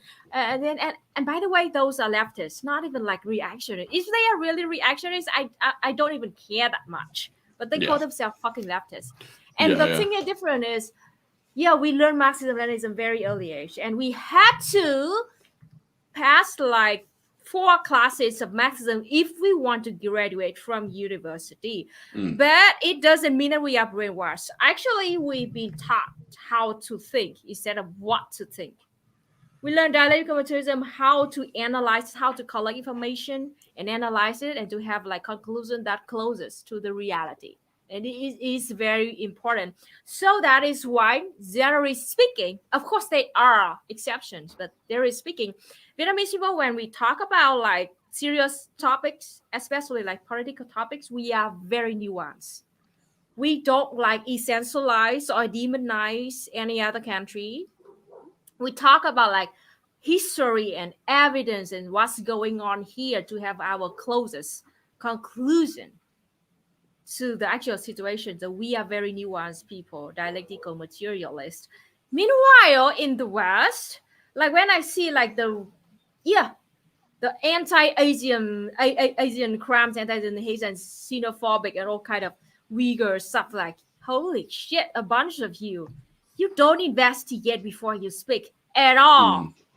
All you read is maybe one title from like article from the West, It's from Fox News, Vice, fucking Vice, Radio Free Asia, and then you came up with your conclusion immediately. That is why things are so fucking bad over there. And yeah, so the education system, the indoctrination, and the propaganda in the West is very strong. I remember not long ago there was some like Twitter leftists mentioned like like if there is ever going to be any kind of like revolution or whatever happen in the States that re-education would have to be like a major thing. I can't remember exactly how they said it. And then all these other people that like all had like communist in the bio or whatever just went off the rails thinking like, so you're going to round us all up and you're going to put us in camps and you're going to do all this kind of stuff. And it's like, no, like, I mean, if you actually look at it, the amount of propaganda that is already kind of put out through the American school system, like to create an actual, like any kind of like socialist project or whatever, you're going to need to counter that. You're going to need to, like whether it's through like public schools or whether it's just, like through like like state media and things like that. It's like these are all re-education, like it doesn't, like it's very, I guess it's like very American and very carceral minded to like assume that the first thing is going to be some kind of like prison camp or something like that. It's like prison labor, literally forced labor. Yeah. It's like, what about just like public conversations? What about like I don't know. It's like this is it's the frustrating thing about teaching at a university is like I teach for the Social Justice Institute, which is like a gender, race, sexuality, intersectionality based department. But it's like by the time the students come to our classes, it's way too late. It's like there's just been so much, not just from schools, but from family, from the media, from Hollywood. And what's interesting is like that term brainwash actually came from Chinese. Like she now was like to wash the brain. And so like Chinese immigrants came and actually used it to talk about Americans, how Americans were brainwashed. And somehow it got like translated like into English, and then Americans started to use it to talk about Chinese people. There's a very ironic history of just that, how that term circulates. But I think there is, I think recognizing that schools have ideology, that Hollywood is like a propaganda machine for certain kinds of ideology. Yeah, right. And I think COVID is, again, a really interesting moment where, we in the academe in ivory towers have been calling it neoliberalism for a long time, or white supremacy and neoliberalism, trying to like just name what this ideology is. Capitalism for short, right? But there's no other like kind of proof that there is a so-called brainwashing in North America than just what we were talking about earlier, what Luna was saying, like the way that liberalism is all about freedom, right? So like we're brainwashed to think that we're free. We're brainwashed to do everything based on our freedom. And there's no better example of how stupid that is than COVID, right? Just how the impact of that. Yeah. It's so... And here's the thing, you mentioned Hollywood movies a little bit. So this is one like fun fact that like prove how like ding dong brainwash Hollywood movies are.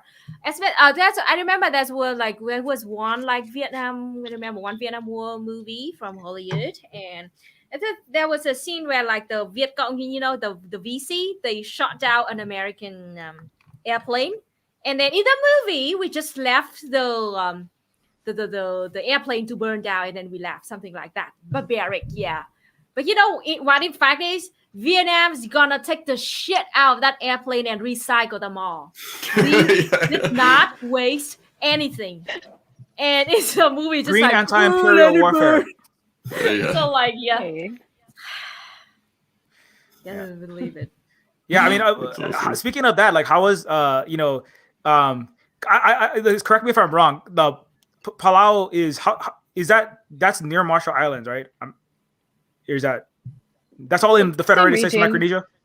So in Micronesia is a weird phrase, or like a weird word just in and of itself, because Micronesia can either refer to the whole region, which would be includes Kiribati, includes Nauru, it includes Guam, the Mariana Islands, the Republic of Palau, Federated States of Micronesia, and the Republic of the Marshall Islands. It can also just refer to Federated States of Micronesia. In Hawaii, when people say Micronesian, they're usually referring to people from Kofa nations, and that's Um, Palau, Marshall Islands, and the Federated States of Micronesia, which falls under the Compact of Free Association with the United States. But yeah, that was free. And so it's a tricky thing because I always have to kind of like double check like which Micronesia do you mean? Like the country, the region, the treaty one, like. But we Marshall Islands, Palau, and Federated States of Micronesia, we all fall under COFA, so we have that like special thing with America thing. I know Marshall Islands got they did terrible nuclear testing. They continue to shoot missiles from Vandenberg into Kwajalein. I've actually been to that area in high school, but I don't know what is the military, U.S. military. Is there an occupation in Palau, or I don't know what the status of that specifically Palau is. So the last podcast episode I did, which was like way too long ago, was last year when I got a copy of the letter that the president of Palau at the time had written to then Secretary Mark Esper. And because of the Compact of Free Association, we lost, for the Republic of Palau, we lost the nuclear-free clause in our constitution. And somehow, somewhere in there, like that was a good thing. But it was in exchange for, so like now the United States is making plans to build lots of different military training facilities. They're trying to move like Okinawa to Guam. So when the Trust Territory of the Pacific Islands was formed, which is what the Kofa Islands used to be called, we were formed under the United Nations. When a trust territory is formed, usually that can be ended under the General Assembly. Unfortunately for us, we were deemed a strategic region. So our trust territoryship could only be ended by the Security Council. And so like between 1986 and 1994 is when we became independent. But in order to do that, we had to sign on to the Compacts of Free Association, which gives the United States military the ability to use our lands for those things. And then if anyone wants them, I have the documents. It's one of them, probably the best known one, is called the Salomon Report, which was commissioned by President Kennedy in 1962 and 1963. And it, like everyone calls it the literal blueprint, but it is actually a blueprint. Like there are sections where they refer to like this group in Micronesia, those are the haves, those are the have-nots. This is how we give them money so that they become dependent on us, but not too much money, because they need to be dependent on us so that when we have the referendum vote and have them vote for free association, they will self-colonize themselves. Yeah. Because we can't keep them as a colony. Oh, right. Yeah. We so can engineer the them. Conditions for them to do it themselves. Yeah. And it's the scary part is like that's in less than 100 years, Palau, like that whole region had been under Spain, then Germany, then Japan, and the United States. Somehow we managed to retain our languages and cultures, but we lost so much by way of our natural resources. And that includes people, because our enlistment rates are disgustingly high, and the cancer rates are high because of nuclear issues going on there with the Marshall Islands. But also, again, we lost our nuclear-free clause, and So if anyone ever offers any country free association, like if they tell you this and the United States says, no, you will be independent and it's all great, no, it is a lie. Like it's not free association. We lost so much because of it. And we continue to lose things because of it. And this is probably why the government doesn't super me, but no, a compact of no, because I work like I talk about like being a social worker and STEM teacher a lot, and the disproportionately I know statistically the average Marshallese and Chukchi. I work with a lot of Marshallese, a lot of Chukis, and also Palauans. While I was a social worker in Honolulu, the same. Me and Chris, we have family in Kalihi, and they're disproportionately. There's $6,000 per capita is the highest. That's the Marshallese at least, and I think it's similar for other Micronesians. Unfortunately, that kind of like engineered racism, it still exists. I witnessed it even in my own family of sadly even people that should know better, but they've been diseducated, like Native Hawaiians who stomp down the newest people coming in is basically the same thing. Like stomp, divide the newer migrant in that's going to be the new pineapple, sugar, or now tourism plantation worker, and it was really sickening. And I try to root it out whenever I see it, even in my my parents still say, "Oh, Chris, we're all white capitalists now. We're all Western capitalists now. What are you talking about? Decolonize?" And makes me so sad. And so I wanted to really we have to. That's another reason why I feel like part of why this panel is we need to not beggar as the evil CCP Xi Jinping said, we should not beggar our neighbor. We should not. We should. All countries and peoples are equal, and we cannot try to get the get the better deal. Whether we are the Palestinian in Jerusalem or we are the lighter skinned Asian Pacific Islander with the good job, because or whether we are the Hawaiian. Right now we're a little bit on top because we're a Hawaiian and we watched some billionaire philanthropist arms dealer Playboy Iron Man movies, and we joined the military, and now we have a good deal right now. Colonizing other peoples and doing what America did to Hawaii. I didn't have Hawaiians in my family, makes me sad. That went to Iraq, went to Afghanistan, went to all these places, did the same thing, went to Marshall Islands and did the same thing that America did to Hawaii, as I said, in the 1890s, to other peoples. And we have to fight against getting the better cut on master slave plantation, the global capitalist, neoliberal, whatever you want to call it, white supremacist Western slave plantation. I want to personally apologize for any of the Hawaiian and other internal racism that you witnessed in Oahu. I know it's there. HBD is terrible. HPD is a whole different show. Anyway, yeah, we could do a whole show about that. But anyway, yeah. But no, compensatory domination is probably one of white supremacy's best tools. I mean, why do the dirty work themselves when they can turn us against each other and they're free to go basically exploit everything that's ours? Yeah, absolutely. It's literally like laziness was the mother of innovation on this one. Like, why should we have to do it when we can just make them fight each other? And one of the most important things my dad taught me when I was really, really young was that it doesn't matter what your personal feelings are towards any particular culture, especially marginalized groups. If your decolonization work is only for your people, your work is not decolonization work. You have to do it for everybody or nobody, because that is not decolonization work.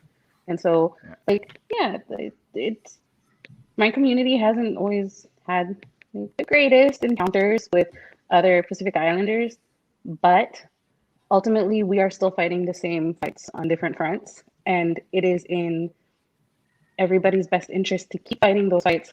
We can sit down over some taro and fish and figure out our shit later, because that's how cousins work. That's how families are. But we have that fight that we have to fight first.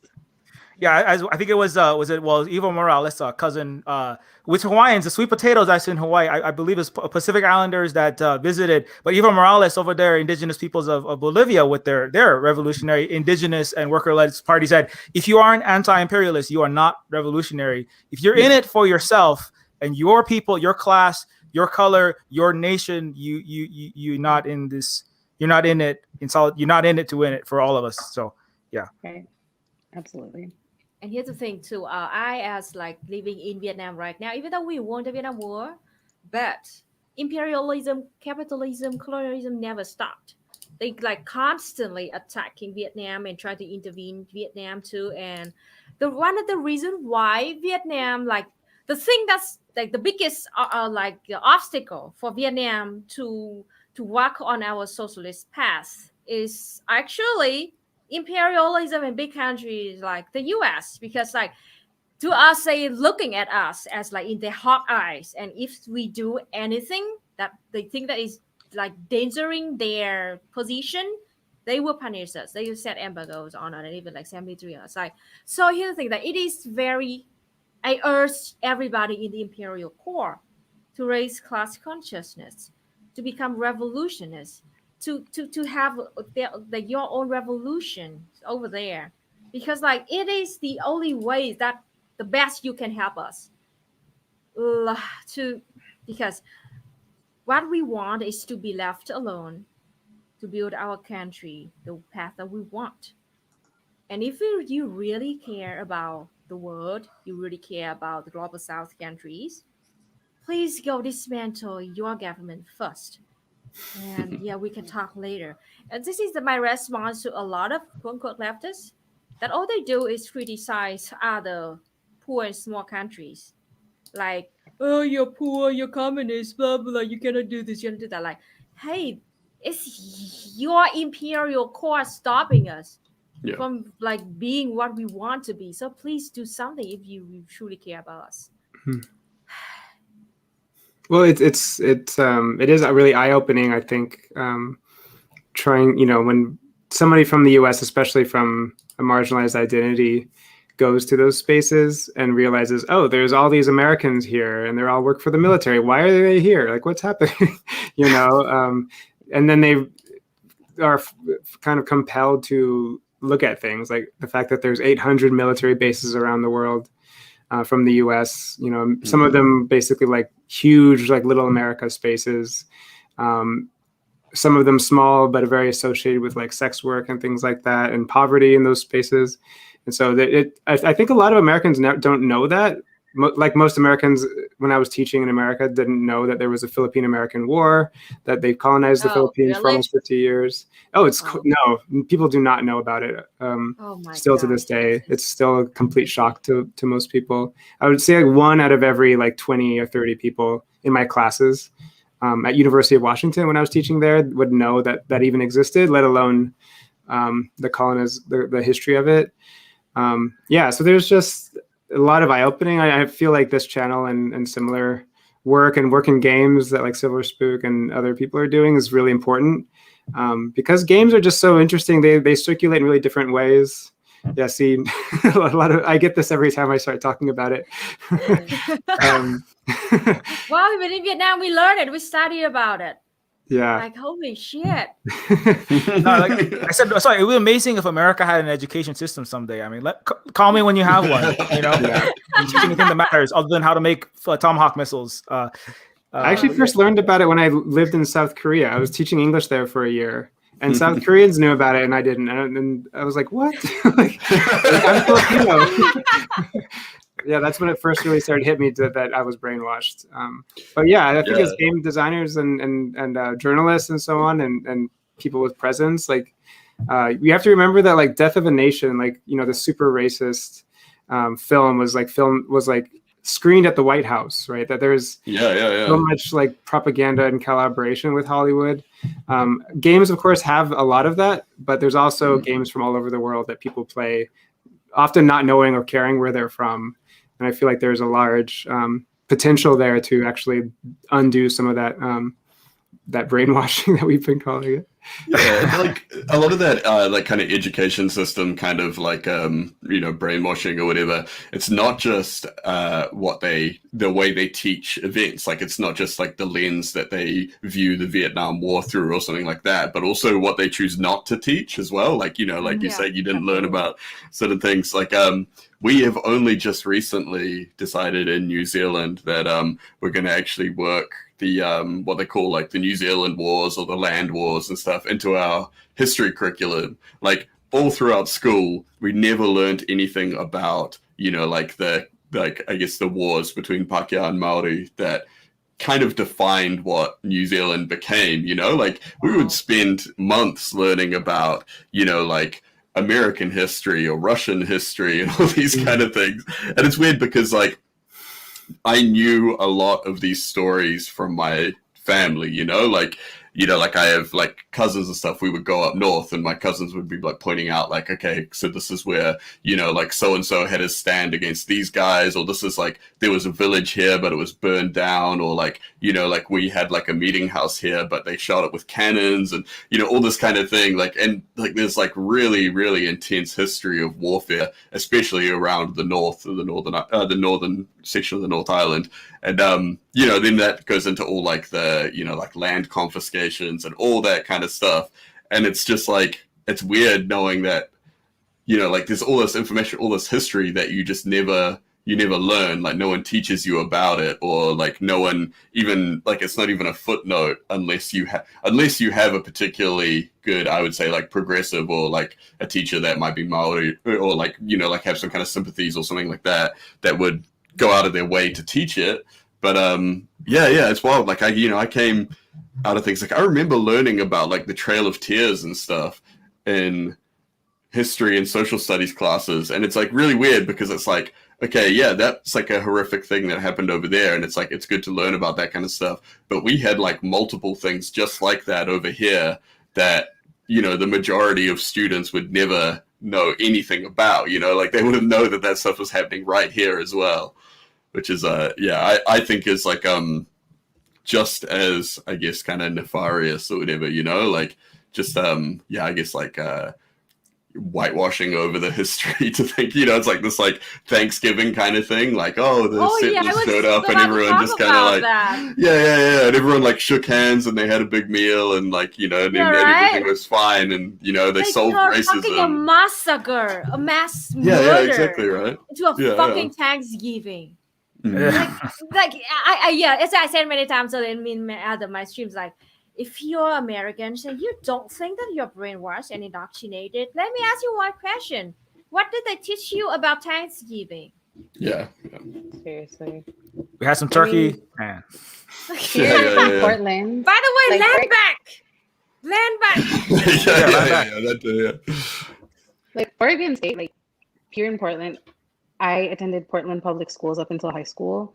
None of my classes mentioned as I was going through school that this was founded as a whites only state. It wasn't until we had this wonderful librarian who was like, come here, let me show you this. And it happened, she was Afro-Indigenous. And she was like, don't tell your teachers I showed you this book. And like, we would go and kind of like, we would go see her and she would just start telling us stuff. And she was like, but again, don't tell your teachers I showed you these things. Because it's not in the curriculum. This is not in the lesson plan. They do not know how to address this. Van Port flood, nobody talked about it. That librarian lived through it. Yeah. So she told us about it. But like literally just things here. And now that I think about it, I very distinctly remember being told that there were no winners of the Vietnam War. Oh, of course. I remember that. Portland public schools. I remember being told that, and I was like, I don't think that's what I heard. Yeah. Then say, oh, it was just a really messy situation all around. Yeah, it's like kind of like always explain police action, and that was cheated. No war. Yeah, it was always there were no victors. Everyone suffered. Well, yeah, everyone suffered. It's war. However, they're like, no, nobody won. It's like the same as you know, you see all these people deflecting about Israel and Palestine and stuff, and they go like, oh, it's there's a lot to explain. Oh, it's really, you know, it's really complicated. And it's like, I don't think it's that complicated, you know. Like, I think we all know what's going on over there. Right. It explained a lot for me, having also grown up in Portland, when I realized that, like, because we went to all these churches when I was growing up. We went to church a lot, like twice a day sometimes, but we were always the only non-white people there, my family. And my father was kind of like, he's white and he was seen as the rebel because he married like a Filipino woman from Hawaii. Whoa, crazy. Where in Portland? Big rebel. In Oregon? Say again? In Oregon? In Oregon, in Portland, yeah. In Portland. Oh my gosh, that's like just like my aunt. It was like, you know, it was like it's a very wealthy like fossil fuel and military oligarch basically in Portland. Like, married a woman that he met in the Peace Corps in Guam and brought him back and said, hey, "Look at this, Dad." Screw it. Like it was his way of rebelling. Yeah. Anyways, keep going. But I didn't find out until my I didn't have someone who snuck me into a library. I didn't find out until my 20s that Oregon had lash laws. It was a lash law state, and so. I think on the books, it wasn't just it was illegal to be in there. It was that you would be punished like on site, right? That you could be actually whipped on site for being there. And it's kind of like a state that is. Oh, sorry. Go ahead. Oh, I was just gonna say that it's kind of seen as this like really arty liberal kind of, you know, like, whoa, quirky Portland, you know, and it's like, yeah, I don't know, like. A lot of I've got friends over there. Yeah, exactly. I've got friends over there that just say that it's like. It's only like so like, you know, like seen as like being so quirky or whatever, because they say it's like, yeah, it's because it's like white people are allowed to be as white as possible, you know, and that's why they're all so weird. That's a really good description. Uphold white culture. Yeah, exactly. Yeah. Like My best friend just came to my new place for the first time today. So I live in the Pearl District of downtown, which is partly an act of hilarity just because my ass can't afford to live here. I do not fit in here. My neighbors look at me weird when I just come in the building. So directly across from my building is another like overly priced apartment complex. And one of the balconies, there's a sign that says Black Lives Matter. There are no Black people here. Oh, yeah, right. Classic, Like, and we had mentioned this, like, Portland is very much the kind of place where you see Black Lives Matter signs in places where Black people are not welcome. Yeah.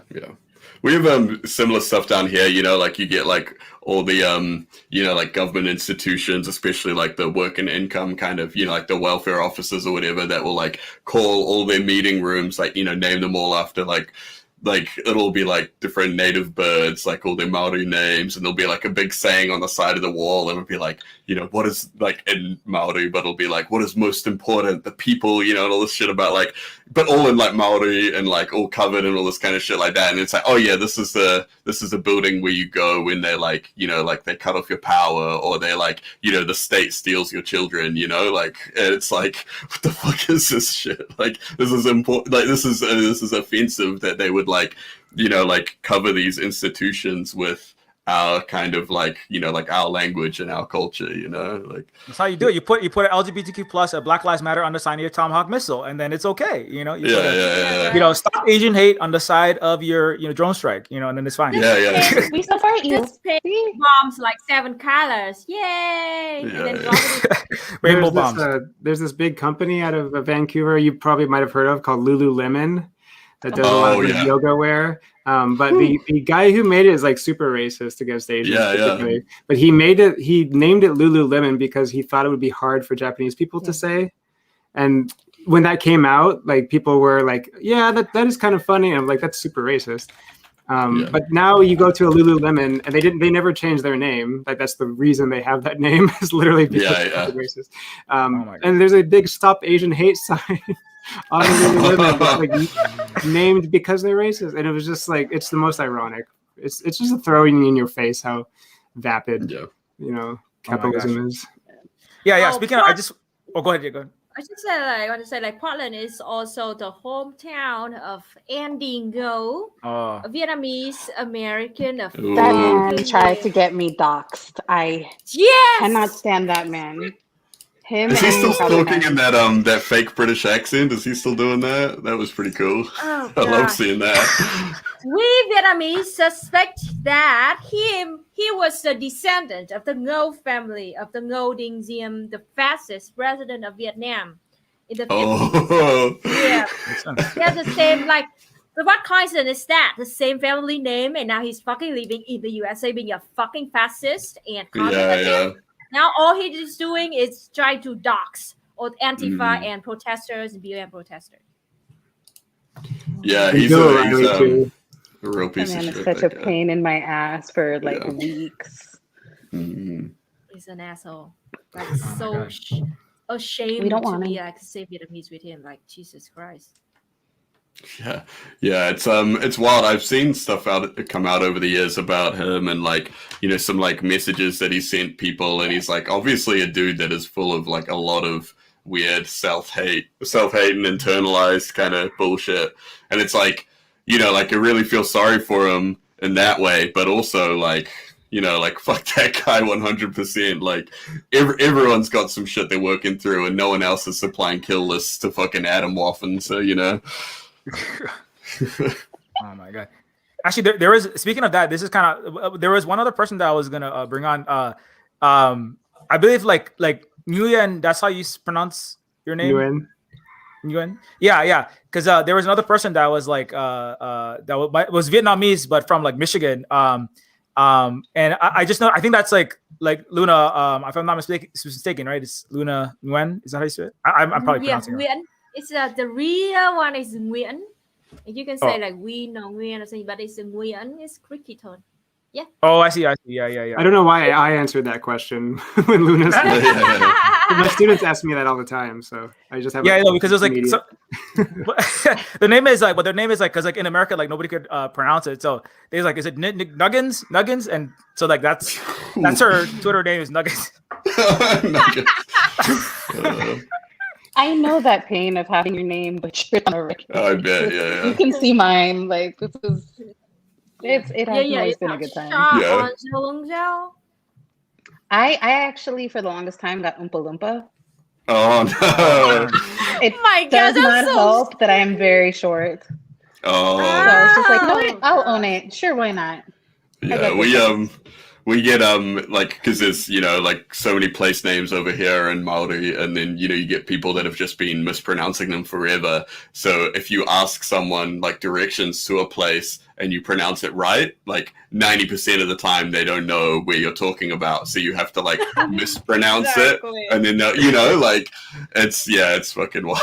It's like and it kind of sucks as well, because then it kind of like reinforces in your own brain, like that, like if you want to be understood, you have to talk that way. So yeah, it fucking sucks. Anyways, I see that Chris has to run very shortly. So and it's already, we're kind of over time. So I just to kind of like start to wrap it up. At whatever time, we might. There's some other people that I was gonna bring on, so we'll see what else happens after this.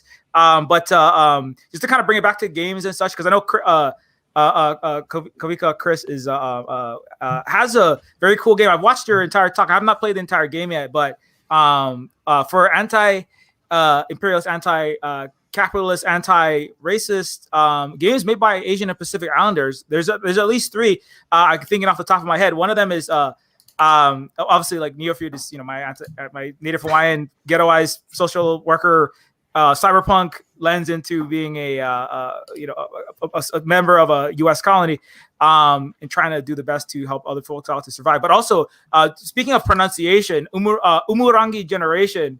Umurangi Generation. Yeah, by Tim and my friend. I was just on a panel with another indigenous of John Romero, the creator of Doom, Wolfenstein, and all of those other Godfather. That's coming out tomorrow. But it was me and Tali, the creator of two indigenous devs. I want to say I brought Tali, Umurangi Generation, and John Romero together. It's all me. I'm the master of. I'm the leader of the Lincoln Bell, baby. Actually, wait, no, I'm nobody. Okay, CIA, I'm nobody. But no, Umurangi Generation is an amazing game. I played it live on my stream, so do check out Umurangi Generation. It means, speaking of words that mean the same in other Pacific Islander and Asian languages, Ululani. It also means red sky. So it's again, so you can see how similar it is, right? So similar, even though we're thousands of miles away. And again, it's a great game about living in a settled colonial military occupation. Very real, almost too real at points for me. But I mean, it's a very fun photography game. If you don't really know, I'm gonna play with my kids. Yaron in the YouTube chat was an artist that worked on Umurangi as well. I just saw. Excellent job. But no, Umurangi rules. We just down at the New Zealand Games Fest. We like me and Yaron and Tali were down there with a bunch of other Maori game devs and everything, and it was just like a great time. It was fucking awesome. Yeah. But anyways, Chris, if you want to give your outro while we wrap up. Yeah. Do you have any last message sent to the audience here, since you need to go? I'm just gonna head it out, but I'm making a game right now based on my first novel, Stamped, which is an anti-travel novel. It's a visual novel, very inspired by a lot of visual novels, especially Butterfly Soup, which I try to teach to students every term, every chance that I get.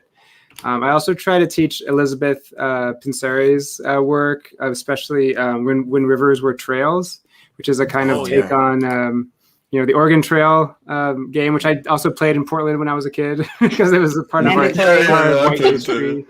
But that game is like it's really fascinating. It's made in conversation and by Indigenous groups, and so it's a really wide array of different cultures and histories that they just did a complete 180 with Oregon Trail. So those are the two games I think of off the top of my head. Thank you so Cool. much. Awesome. And where can we find you or anything else? That's it. I don't have a YouTube channel or anything, so you On can Twitter. look up my. I have a profile on UBC under my legal name, Chris Patterson. It has all my novels and books there. I'm also at kavikaguillermo.com or at kavikaguillermo on Twitter. Right on. Thanks so much for joining us, Chris. Yeah, thank you. I'm gonna run. Bye. Yeah. Bye-bye. Good to meet you all. See you later. Bye. Yeah, I see. Anybody else who has to go, just feel free to. Yeah. I gotta head out. Yeah, I should head off in a minute too, but if Shah, you want to have a little? Yeah. I'm kind of a little bit of everywhere, but I don't do anything specifically. Like I podcasted, I do animation, I write snarky things, I make t-shirt stickers. Like literally, I will do anything to avoid conventional employment. Yeah. That's why I'm a tattoo artist. Yeah. And I'm an apprentice tattoo artist, but I specialize only in Micronesia art. That's cool. So this was this is literally the only reason I apprenticed was so I could tattoo my own arm. Oh, Wow. nice. And after that, I was like, oh, so I guess I have a new skill set. Huh. But yeah, I'm on Twitter. I'm on Facebook. I don't go there often. I live on Twitter. I'm on Instagram. I live on TikTok, but I don't actually post much. I'm just there to associate. I make stickers. Okay, Colonizer is my bestseller. Very nice. It's a fave. And then I love it. my shop is down at the moment because I just moved, but I will eventually bring the stickers back. It's gonna switch over to shirts, and then I just make shirts that again irritate people in positions of power and authority, and that's all I aspire to in life, is just to kind of irritate people, not infuriate. I just irritate, like a pebble in your shoe all day long that you can't seem to get rid of. That should be me to people in those positions. And so you can find me anywhere, and I'm literally every platform. I have a YouTube channel. It's just some cartoons I made and fake movie trailers making fun of Eugene Gu because he deserves it. So yeah, I'm really easy to find, and I own the Sharchive. So if you like books about decolonization and indigenous stuff, there's 4,000 of them that I made available for free. So go check those out. Oh, amazing! Awesome. Yeah. I'm a hoarder too. Digital hoarder, not my apartment's nice, but digital hoarder. I have a lot of books. If there's ever books anyone needs that are hard to find, let me know. I will try to find them. Nice. Nice. Thank you so much for having me. Yeah. Yeah. Thank you. Right. Thanks, Holly, Bye. for Take care. Bye. Oh, go ahead, Tim. Hey, there we go. Hey, yeah, and so I'm Tim. I make YouTube videos and stuff under the name Conquest of Dread. I do all kinds of stuff. My latest one was about the police and military tactic of Kittling, and what that is, and all that kind of stuff, just because I saw there's a lot of, I guess, protests and stuff going on, and I think it's important to people to learn about the tactics that that police, especially militarized police, and use. But historically, I've done all kinds of different video essays, a lot of them kind of coming from a indigenous communist perspective. But yeah, what else? I sit on Twitter. I talk shit. I make fun of people. sometimes myself, most of them myself, actually. No, yeah. And what else do I do? I'm a tattoo artist during the day. I do all kinds of other stuff, carving, drawing, painting, all that kind of stuff. But yeah, so you can follow me on Twitter at twitter.com/dreadconquest or over on YouTube at Conquest of Dread. I'm also on Twitch at Conquest of Dread. I try and stream maybe a couple times a week. Pretty chill, just, playing games and talking shit and stuff. And yeah, I'm on Silver Spook's stream occasionally. I've been on the non-compete one before, so I pop up around, with the surfs and stuff occasionally. You can, you'll see me around, I'm sure. Awesome. Thank you so much. All right, Yeah, cool. that's great. Thank you both of you for putting this on, and I'll see you all later on. Yeah, bye-bye. Next time, have a good one. See ya. Okay, so it's you and me, Silver Spook.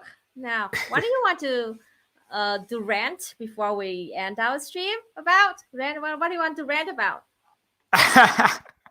What to rant about? Oh man, we're gonna have to go for another 3 hours. No, yeah, I don't know. Is there anything that came up? I just want to say before anything else, like thanks so much for hosting it, and thanks EJ and you for handling everything. Because I don't know how it would have gone if I done it through mine. You guys have a good setup, but I know it's like a little more work to put on your plate. But thanks for hosting.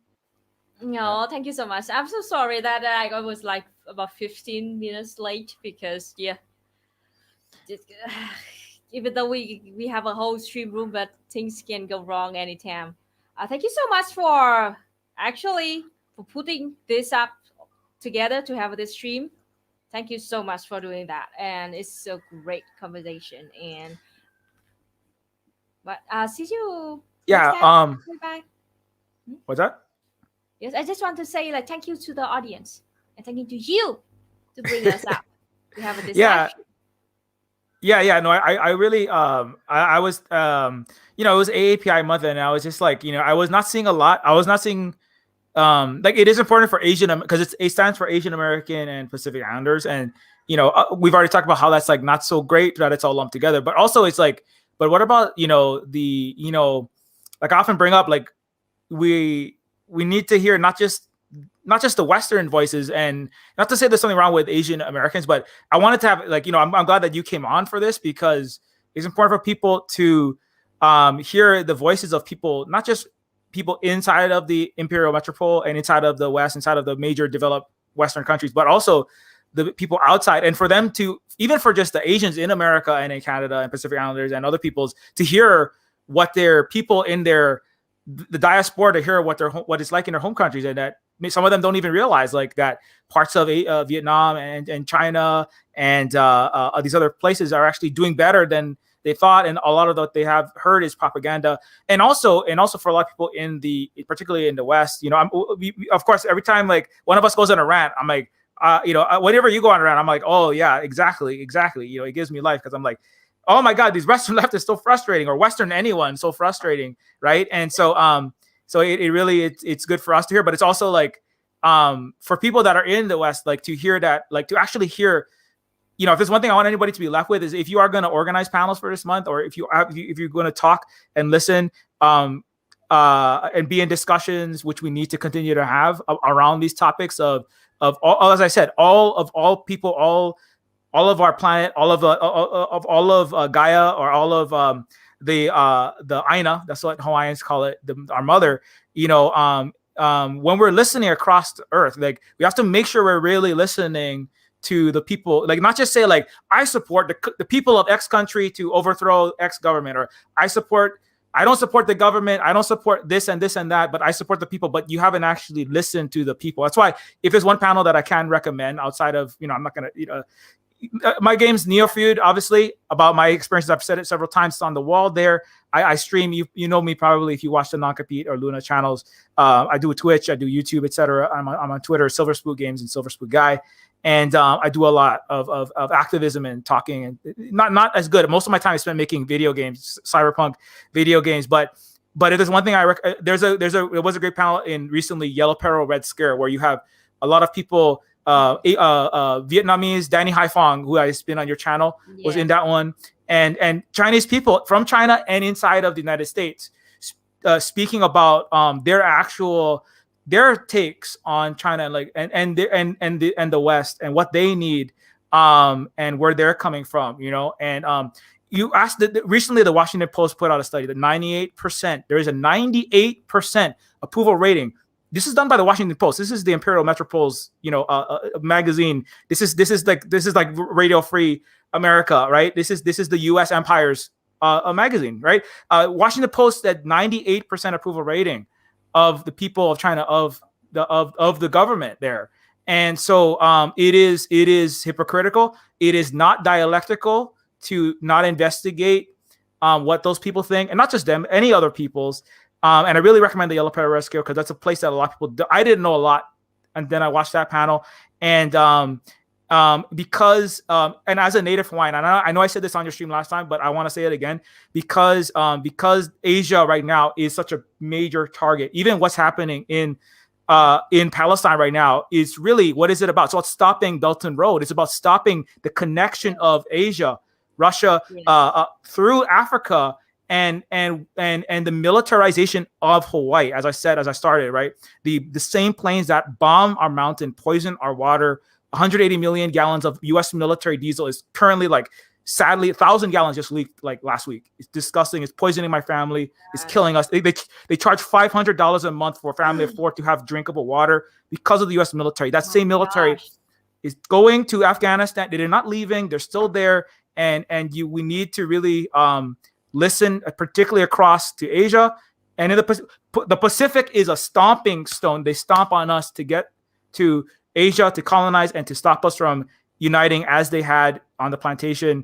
And so, that's why I really ask people to, I know a lot of people actually on your channel are probably much better on this, but if you are somebody who is like an American and you're still dealing with a lot of the disinformation, as the CIA has said, we know when the disinformation campaign is complete, when everything that the American public believes is false. And by extension, the world. That's why they have Voice of Latin America, Voice of Asia, right? And so really, please, anyway, well, I'm definitely ranting again. So, but I think that, that's what I asked, because when the war, and even if they don't get to full nuclear war, which they're talking about tactical nuclear war in Southeast Asia, that is going to hurt us. In Hawaii, they're militarizing us right now. They're militarizing, I'm sure around where you are, Luna.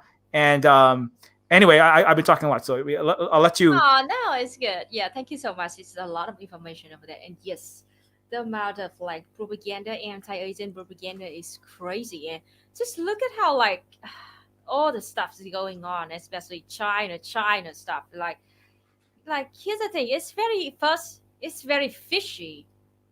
Like all. Yeah, I saw you post that tweet. Yeah, right. It's so fucking fishy. Like, don't you have any critical thinking and have something like doubt about that? Like, why suddenly the U.S. push so hard on that like China hate and anti-Asian hate? Like, why? And don't you think that is fishy somehow or something? It's really frustrating. It's really frustrating. Lots of people fall into the same traps. Like been setting for them for 50 years, and nothing changed. Yeah. Anyway, yeah. So I think we need to have more of this. And thanks, EJ, for all the behind the scene work to make sure that this happened. And I can't think of anything else off the top of my head. Oh, Positive Synergy, by the way, Positive Synergy in the chat, Andela. Positive Synergy is another native Hawaiian that's in the Twitch chat. Is a member of the Silver. Yeah, he's my friend Kama. He's a member of the Silver Spook cooperative, or the Silver Spook Hui, or where we have no bosses, we have no landlords, and we make games about giving the middle finger to the empire and to capitalism and to racism. Positive Synergy is currently helping us rebuild parts of this. It's an old house, not a new place that we live in. It's more like a compound now. We have I'm trying to house more and more people that we can here on the Big Island. And so shout out to Positive Synergy for helping us here. We're hoping to grow. And so every dollar that when you buy Neofeud or you Patreon or any support, you donate to us through subs or Twitch or whatever, it just goes straight back into, as a Hui, I like that word so much because it's like, it does connect so much of how, not just our language, but like the cultural ways of, as I call it, indigenous peoples. And like, obviously that has a kind of but if the peoples that like live, who live like what anarchists call, right, mutual aid and non-hierarchical society, what Marxist-Leninists, they describe it as, not oppressive, not extracting labor value from other people, right, for a minority of capitalists. And so, so that's what we try to do at the Silver Spook Hui here with Holly Argent. Also, we can't remember. Holly helped me put this together as well. Reached out to Shaw, and Holly is doing a lot of important care work and mod work, and we all take turns raising our two kids, which is also revolutionary work, raising the future generation of socialists. Holly, mine and Holly's Keiki, our kids, is part of our our work, because I'll tell you what, the public schools of the United States and the private schools are not going to give them a dialect. They're not going to give them a Hawaiian education, a dialectical education, and not going to teach them how to think, So I just wanted to say thanks again to all those members of our team. Yeah. Thank you so much for being here and talk to us about about your perspective, what's going on over there to like radicalize us. I'm sure that we're gonna have a stream like this in near future, because there's gonna be a lot more to mention and to talk about too. I'll see you next time, and everybody go to my Mooncast Tuesday night 11 p.m. EST if you want to know more about the electoral system in Vietnam. Okay, bye everybody. Okay, bye.